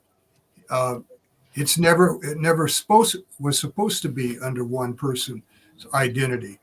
It was supposed to take a tailored identity to each individual, okay? Now, having said that, it's very important to understand that students will gravitate towards the master teacher that they feel that they can identify with and learn from, and find a place for themselves. And that's the way it's designed. As simple as that. I mean, in the first place, American people, where this originated, are we don't look just to one person. Okay, nobody can harbor knowledge. Nobody has a lease on knowledge. No one does. Okay, knowledge is free for everybody. So knowing that, how in the world could that ever be under one identity? It can't. It wasn't supposed to be. Ok. Le preguntaron al maestro que si cuando el maestro Parker falleció, que si no dejó a nadie para ser líder del mundo del KENPO, que si piensan que había algún propósito para esto o que si nada más fue que falleció demasiado joven, que si esto generaría menos organizaciones, etcétera. El maestro dice que no, que el arte fue diseñado para tener muchos líderes, que ellos lo platicaron muchas veces, que es un arte que está diseñado para no ser estático, ¿sí? Por eso tiene el concepto de reordenamiento y otras ecuaciones, y está diseñado para que haya muchos maestros, hay espacio para muchos décimos grados, ¿sí? Lo hay. Y que cada alumno va a ir gravitando o va a ir moviéndose y acercándose a diferentes maestros o al maestro con el que se identifique y el que le dé espacio o lugar, ¿vale? Entonces, el conocimiento no es de una sola persona, no es para que una sola persona lo tenga, el conocimiento es de todos y es para todos, y el arte está hecho para que esté confeccionado para el individuo, ¿sí? Y está hecho de esta manera, entonces no es para uno solo, es para todos, ¿sí? Así que, señores, compartan de verdad y disfruten a todos los grandes maestros como lo es el Master Larry. A mí verdaderamente me encanta cuando él contesta porque siempre da comparte estos pequeños frases o conocimientos de sabiduría, estos pequeños pedacitos de sabiduría que nos ayudan tanto y que es bueno tomar, ¿ok? Así que no se peleen, sean amigos y disfruten a todos los décimos grados porque tienen mucho que ofrecer. Se los digo yo que los entrevisto a cada rato. Angélica Delgado Vargas, salud, maestros. Hey, Angelica. Hope to see you one day in Chile. Absolutely, Angelica. Ok. Carlos Mellados, excelente. Thank you for sharing your knowledge, Mr. Tatum. Salud to both of you and my respects from Patagonia, Argentina. Argentina. Wow. Beautiful. Wow.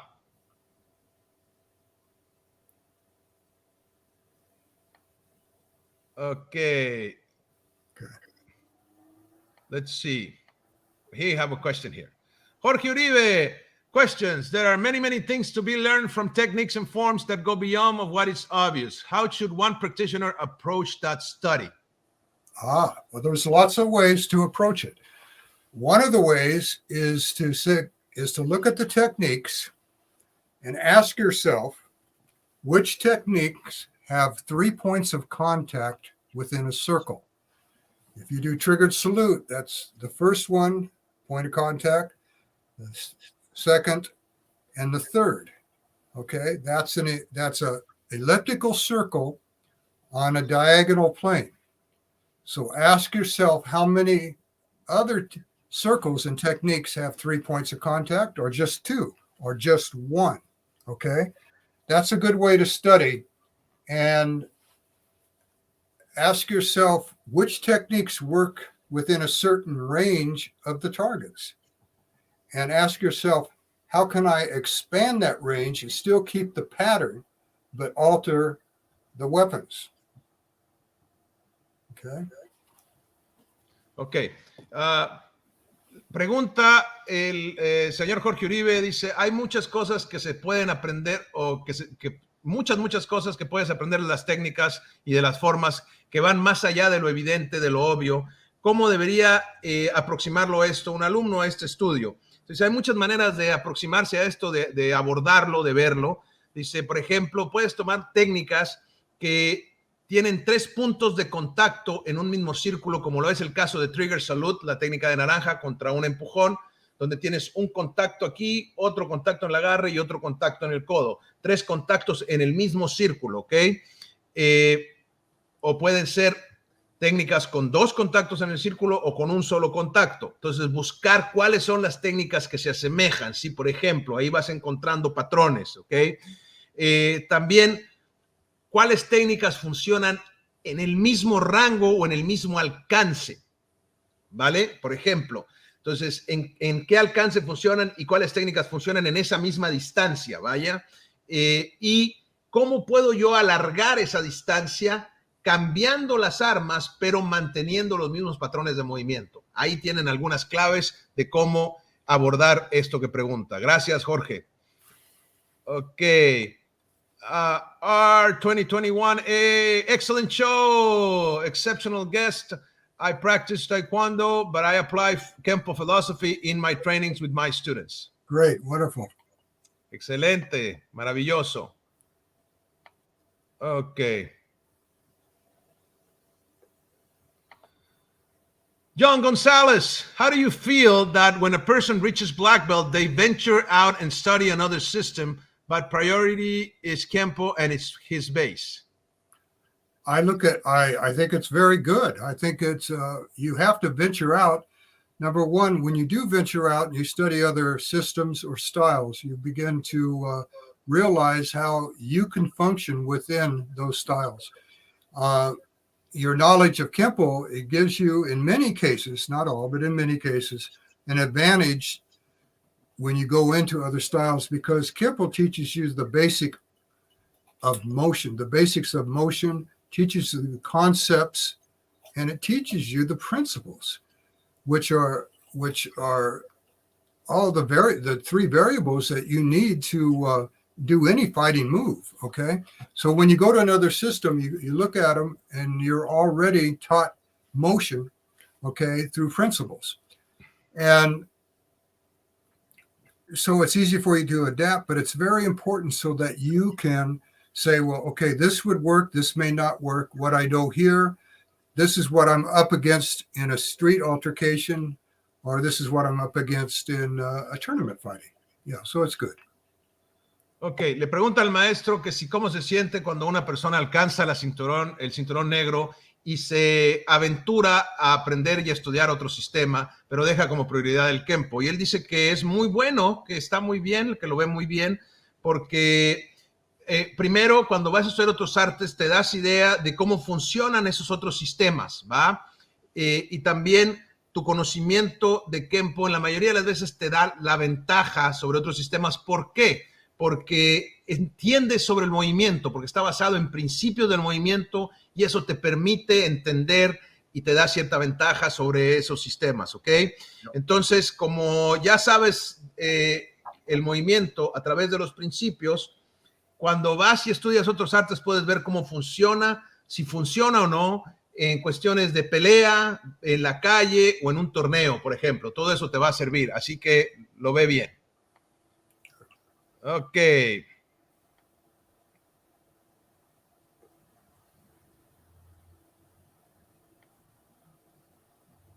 Okay, Mr. Tatum, you are a living legend, and in Chile, we respect you and love you a lot.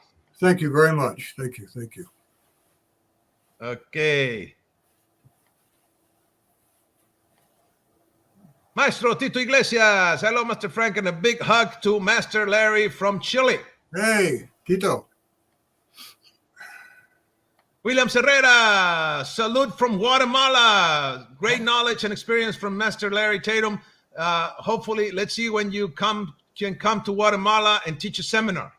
I would be happy to. Dice el maestro que le encantaría ir, mi estimado. Es cuestión de organizar algún evento. Póngase de acuerdo con el maestro. Si necesita ayuda, estoy para servirle, ¿ok? Así que no se van a arrepentir. Les recuerdo, 29 de octubre va a estar por acá con nosotros. Ricardo Contreras. When you go to Chile, sir, it will be great to take advantage and visit us in Peru. You know, I've never been to Peru. I've stopped at the airport in Peru, but I've never been there to teach. Yeah, I'd like to. Yeah. Maestro Ricardo Contreras dice que encantado, que nunca ha estado en Perú, que solamente ha llegado al aeropuerto y de ahí se ha ido, pero nunca se ha quedado en Perú, así que estuviera encantado, le encantaría ir para allá a dar clase. Claro que sí. Christian Luis, it's a pleasure always be able to listen our lessons, Master. Thank you. Thank you, Christian. Okay. Okay, this is a good one. Roman Andres, what is the way or the how to a person can create its own KENPO without losing the essence? Well, that's through the rearrangement concept. Okay. You can take any base technique that you like and you can rearrange the order of the targets, rearrange the order of the basics that you're using on the targets. You can delete targets. You can delete weapons. You can add new weapons, okay?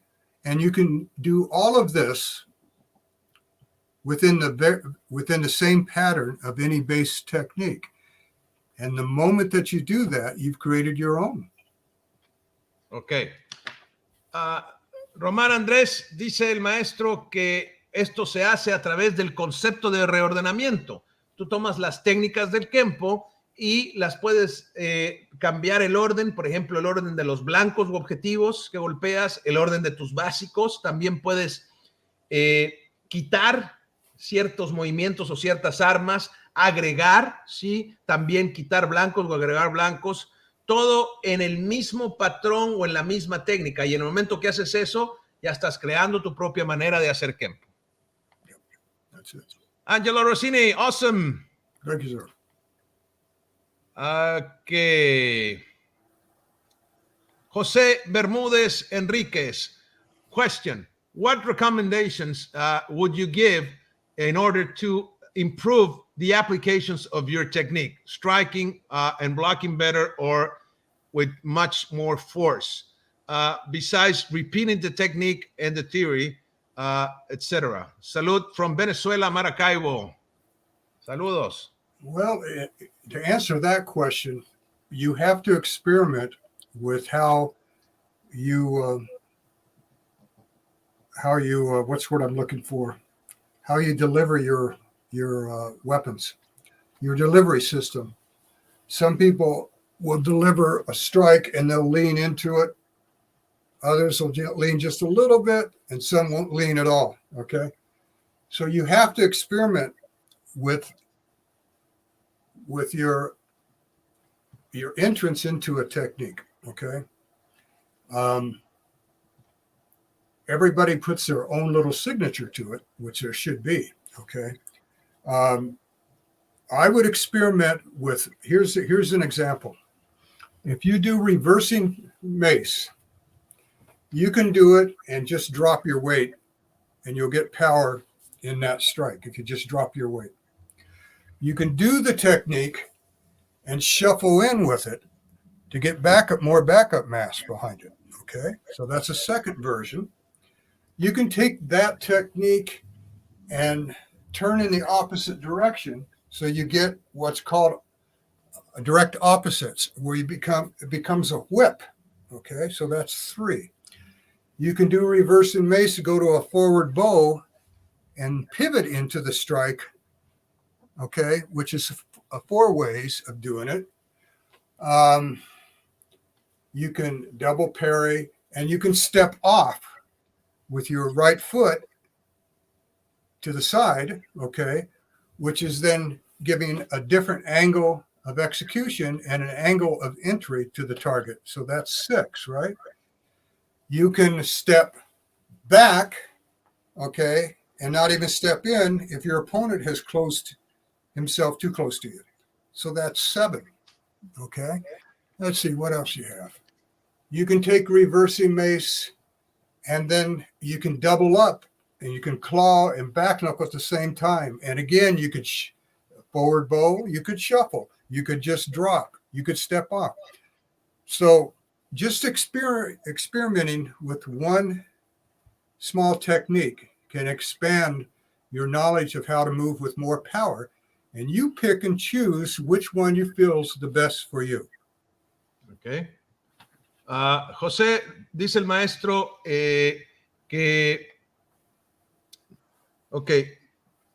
lo que puedes hacer es experimentar cómo es que entregas tus armas, tu sistema de entrega, tu delivery system, tu manera de dar, ¿sí? Entonces, por ejemplo, hay gente que cuando golpea inclina su cuerpo, ¿sí? ¡Pap! Se recarga. Hay otros que lo hacen esto muy poco o hay otros que se mantienen aquí, ¿sí? Unos que se inclinan cuando haces un golpe de nudillos, por ejemplo, otros se quedan ahí, otros se inclinan un poquito y cada quien tiene su movimiento personal, su firma, ¿va? Pero, por ejemplo, dice, toma la técnica de reversing mace, más en reversa, y cuando haces el perry y el golpe abajo, puedes bajar tu peso, ¿sí? Te dejas caer, ¡pum!, para darle más fuerza al nudillo. Esa es una manera. La otra manera es, cuando estés haciendo este movimiento, haces un desplazamiento, un paso arrastre, ¡pum!, y golpeas con el desplazamiento del cuerpo. Esa es otra manera de entregar el arma y de generar poder, ¿ok? Otra manera, estás haciendo la técnica, bloqueas perry y cuando vas a golpear, te mueves al lado opuesto y ahí estás trabajando lo que se conoce como direct opposites o fuerza opuesta directa, ¿sí? O directamente opuesta, ¿ok? Otra es pivotear, estás en neutral y pivoteas a arco adelantado cuando golpeas, ahí ya tienes 4 maneras. Otra es cuando estás haciendo el movimiento, haces un paso afuera con tu pierna de enfrente, un step off, y golpeas y te mueves, ahí estás cambiando el ángulo de entrega y el ángulo de incidencia, ¿ok? Entonces ahí tienes otra manera. Otra es que nada más das un paso hacia atrás y golpeas y el oponente solo se estrella en tu puño, ahí estás tomando fuerza prestada. Otra es también desviar y hacer un doble golpe, un double up, ¿ok? Golpe de nudillos y garra la cara al mismo tiempo, que lo puedes hacer inclinándote, bajando el peso, haciendo el paso afuera o haciendo el arco adelantado. Todo eso lo puedes jugar. Entonces tomas una sola técnica, una pequeña movimiento, ¿sí? Una pequeña sílaba del KENPO y la empiezas a jugar con estos elementos de entrega y ya estás expandiendo la manera en que tú te mueves y puedes escoger la que mejor te funciona y ahí estás haciéndolo parte de ti y estás mejorando o explorando tu KENPO. Ok. Si fue Ernesto Corbener. Salud, maestros. Casa de la Cultura China, Santa Fe, Argentina. Hug from the heart. Thank you. Juan Martín Álvarez. Salud from Argentina. Big hug. Thank you. Gracias, maestro. Saludos. Kyusho Kempo, Colombia. Maestro Larry Tatum, what's your opinion about modifying forms to be able to compete in tournaments? For example, make lower stances, etc. In open martial arts tournament, we do not agree with this because we feel this affects the system in a negative way. What do you think about this, sir? About lower stances? Just modifying the kata or the forms for tournaments. Example given, lower stances. Well, lower stances look more dramatic and they're theatrically worthy. Okay. But other than lower stances build up strong legs, that you got to understand that when some of the martial arts, many of the martial arts that came from the Orient, from particularly Japan and Okinawa, they used lower stances. They were built differently. Their skeletal structure was different, and they naturally adapted to a lower stance. In some cases, when they taught martial arts on the junks, which is the Chinese boats in the harbor, the waves would make the boat do this, so they would take wider stances when they taught their kung fu there sometimes. A lot of characteristics were brought over from those countries, and it didn't always fit so well with the way Americans fought. Okay, structurally we were taller, built differently. Our proportions from our neck to our waist to our bottom of our feet were different, and so forth. And that's why a neutral bow became a very important stance in the KENPO system, is that it was a stance that was low enough to give you stability, but high enough to give you mobility. Okay. Okay. Excelente. Thank you, sir. Okay. Para Kyushu Kenpo Colombia dice el maestro que, por ejemplo, las posiciones bajas son más dramáticas, dice. Entonces, teatralmente pueden ser correctas en un torneo, ¿vale? Porque le dan más, lo hacen más dramático el movimiento, pero también te generan piernas más fuertes, te dan más fuerza en las piernas. Pero dice, hay que entender que hablando de esto, por ejemplo, hay diferentes cuerpos en Okinawa, en Japón, sí, en Oriente, los cuerpos son distintos, su proporción es diferente y ellos tienden a hacer posiciones más bajas de manera natural. ¿Ok? Para ellos es natural bajarse más. Pero, por ejemplo, en China, en los botes, en las lanchas que usan, ellos andaban en lanchas y tenían que tomar estas posiciones más abiertas para no perder el equilibrio, ¿sí? Esa es la analogía de la aplicación. Entonces tenían que tener posiciones abiertas. Pero cuando aplicaron el arte marcial a América, ¿sí? Entonces tenemos diferencias, porque el americano tiene diferente proporción, es más alto, más pesado, y la proporción, por ejemplo, de la cabeza a la cadera es distinta, igual con las piernas, es distinta que la proporción del asiático, ¿ok? Entonces, se hizo la posición neutral porque se convirtió en una parte muy importante del sistema porque es lo suficientemente baja para darnos estabilidad, pero lo suficientemente alta para darnos movilidad. Yeah. Ok. Mary Hallett, hello. There she is. She is the most in shape Kempoist in the world. Agree. Yes. Hi, Mary. She asks, sir, what is the relationship to black dot focus and chi? Is black dot focus ultimately the utilization of chi with adding the element of protection? Well, I'll say this, is that when you have either black dot focus or you have white dot, okay? White dot means that you take a circle and you put a white dot in the center, small. That's your target. That's all you see, and that's how you're trained to see. But the rest is dark around it, the black. That means you're oblivious to what's happening outside of that moment with other attackers, okay, or your environment. If you use black dot focus, you have a little black dot in the center of a white circle. It means not only do I see that target, but I also peripherally see everything out about me, okay? This is, does it have anything to do with developing ki? Not necessarily, because I can take the opposite of Kempo, which is white dot focus, and I can focus my ki on that and develop it absolutely with being oblivious to everything. Now, if I study the opposite of that, the opposite, then I will, as I said before, does my ki expand? Yes, your ki will expand. All right. It's not as centered. But yes, in answer to your question, the ki will expand because visually you're expanding. And whatever the mind is expanding through one of your receptors, whether it be your ears, your nose, or taste, or whatever, yes, your ki will follow that expansion. So does it get stronger? I don't know if it truly gets stronger, okay? But I will say that it gets wider, okay? It leaves the body, okay?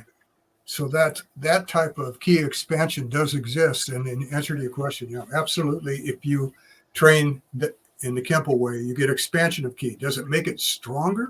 It makes it more available to you to fight more in one person, okay? Okay, you have a greater ability to contemplate what you're going to do next. But is it stronger? Not necessarily. Not necessarily. Okay. Bien. Okay. We are running out of time, sir. All right.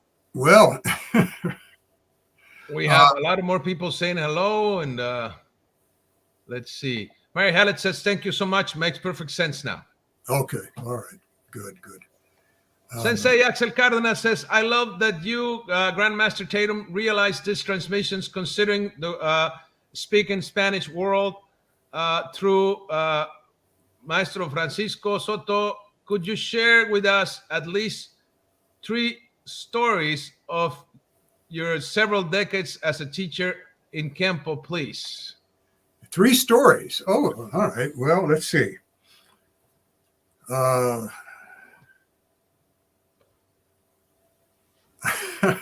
Well, I've shared many, and I don't want to share the same ones that I've done in a previous broadcast. Oh gosh, I think. There's so many. I mean, my gosh, that's 51 years, 52 years of teaching. Well, let's see. Let me think of one.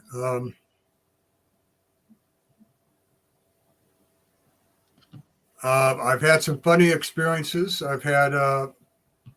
I came into the studio one morning, and one of my teachers came running up to me, and he said, "Mr. Tatum, there's a guy sitting on the mats in the center of it, and he's doesn't have any clothes on, and he's in a kneeling position, and I can't get him to leave." So I thought, well, my gosh. I said, okay. I said, just back off and let me take care of this. So what I did was I had a hallway that led to the mats, and he couldn't see me. So I stomped my feet real loud as I was coming down there. And I told him, I said, "Hey, Shane," I said, "would you call the hospital and have them send an ambulance? Because the last guy," and I'm saying this very loud, "that wouldn't get off the mats, we had to take him to the hospital. And so I'd like to have the ambulance here, okay, a little earlier this time." And the minute I rounded the corner down the hallway onto the mats, he wasn't there. You could hear him running down the sidewalk as fast as he could. So what I did was I used the art in such a way to make him think of his own vulnerability. Okay. Una de las anécdotas que platica el maestro es que hace muchos años, dice, bueno, tiene 52 años enseñando, así que cuenta que hace muchos años estaba en su estudio y él llega al estudio en la mañana temprano y se le acerca uno de los instructores que trabajaban ahí para él y le dice, maestro, tenemos un problema, tenemos un individuo sin ropa, arrodillado en el centro del mat, del tatami, ¿sí? No sé qué hacer, no lo puedo sacar, no se deja. Entonces le dice, ok, tranquilo, dice, yo me encargo. Dice que en ese estudio había un pequeño pasillo donde no se veía quien iba caminando, estaba como en una pared detrás del mat, del tatami. Entonces dice que el maestro empieza a caminar por detrás del pasillo, pero pisando muy fuerte, haciendo mucho ruido. Y entonces le grita a su alumno, le dice, Shane, en voz muy alta para que escuchara a la persona que estaba ahí hincada, le dice, por favor, háblale a la ambulancia de una vez, porque la vez pasada que alguien no se quiso salir del estudio, que lo tuvimos que sacar, lo sacaron en ambulancia. Entonces, por favor, llámale de una vez para que esté la ambulancia aquí a tiempo antes de que hagamos lo que vamos a hacer, ¿no? Entonces, esto lo hace de manera muy casi gritando, y dice que para cuando da la vuelta por el pasillo y se asoma al tatami, ya no estaba la persona y ya se había ido, había salido corriendo. Entonces dice que lo que hizo ahí es que utilizó el arte de una manera que le hizo sentir a esta persona vulnerable, ¿ok? De eso, entonces es una manera de hacerlo, ¿ok? Cristian Ruiz, gracias, thanks for all, see you later, thank you, sir. We wanted to, Frank, you wanted to. Yes, sir. Yes, please. If you guys haven't gotten this book, there's a book I wrote about 5 years ago, and it's written in such a way that if you read one paragraph, you'll want to read that paragraph again, not because you don't understand it, but because there's more in that one paragraph than what you first came upon. So I would suggest you guys, if you want some good reading. This book I did is how I'm teaching you now, right now. This is exactly how I teach in here. Great. Yes, I want a copy. Yes, I haven't read. That's the only book I haven't read. Oh, okay. All right. Yeah. Thank you, sir. Marcio Atalaya dos Santos, greeting Grandmaster Larry Tatum and Frank Soto, sending hugs from Brazil. Ah, Brazil. I love it. Gracias. Saludos. He's very good, by the way. Yeah. Sir, I think we are out of time. I think so. We went 2 hours. Wow. Yeah. I'm exhausted. My back is... This was amazing. Thank you so much, sir. Muchas gracias a todos los que nos vieron el día de hoy. Les recuerdo, próximo 29 de octubre ya no vamos a tener esta clase este mes. La siguiente va a ser ya la Masterclass. Así que inscríbase a la primer Masterclass en línea internacional del Grandmaster Larry Tatum. Sábado 29 de octubre. Señores, está muy económico. Sí, el pago por persona es solo de $25. Les incluye su constancia de participación. Hágase el gran favor de ser parte de la historia. No se quede fuera de esto. Sí, ahí lo tienen. Masterclass, First International Masterclass Online, Grandmaster Larry Tatum, KENPO Spreading the Fire, Spreading the Flame. Okay. Get your ticket now. Space is limited. Only $25, guys. Come on, it's cheap. Está muy barato, muy económico. Llévelo, como decimos acá. Aprovechen, señores. I just got to say, Mr. Tatum agreed to this initiative because we really want to help and serve the community, guys. We really do. That's what this is about. Esto se trata de servir a la comunidad KENPO, así que aprovechenlo porque no sabemos cuántas veces vamos a poder hacer esto. Aprovechen este esfuerzo que se hace en pro de todos ustedes. Sir, anything you want to add? Next time I see you guys will be on the 29th, and I'll be doing this from Mexico, right? Yes. Yeah, I'm flying into Mexico to stay with Frank, and we'll be doing it from there. And I'll be moving. Okay, I'll have some people to move with. And so we'll elaborate on some of the stuff you guys asked me today, too. Okay, guys, I really got to tell you the truth. He's not flying. We're going to cross him. We're going to take him across the river. Yeah, we're going to we're going to smuggle the man into Mexico. Yes. That's right. I thought it'd be the easiest way to get across, right? Okay. Yes. Thank you, sir. Thank you so much. This was great. All right. Much appreciated. See you soon, sir. See you here in Mexico next time. Okay, you guys. See you soon. And great for all the questions, for everybody being here. I'll see you guys on the show in a few weeks. Dice el maestro que muchas gracias. Gracias por todas las preguntas. Nos vemos el próximo 29 de octubre en la Masterclass. Inscríbase ya porque va a estar muy buena y ya se están agotando los lugares. Maestro. Adiós. Goodbye. Take care. Bye, bye. Saludos. Nos vemos.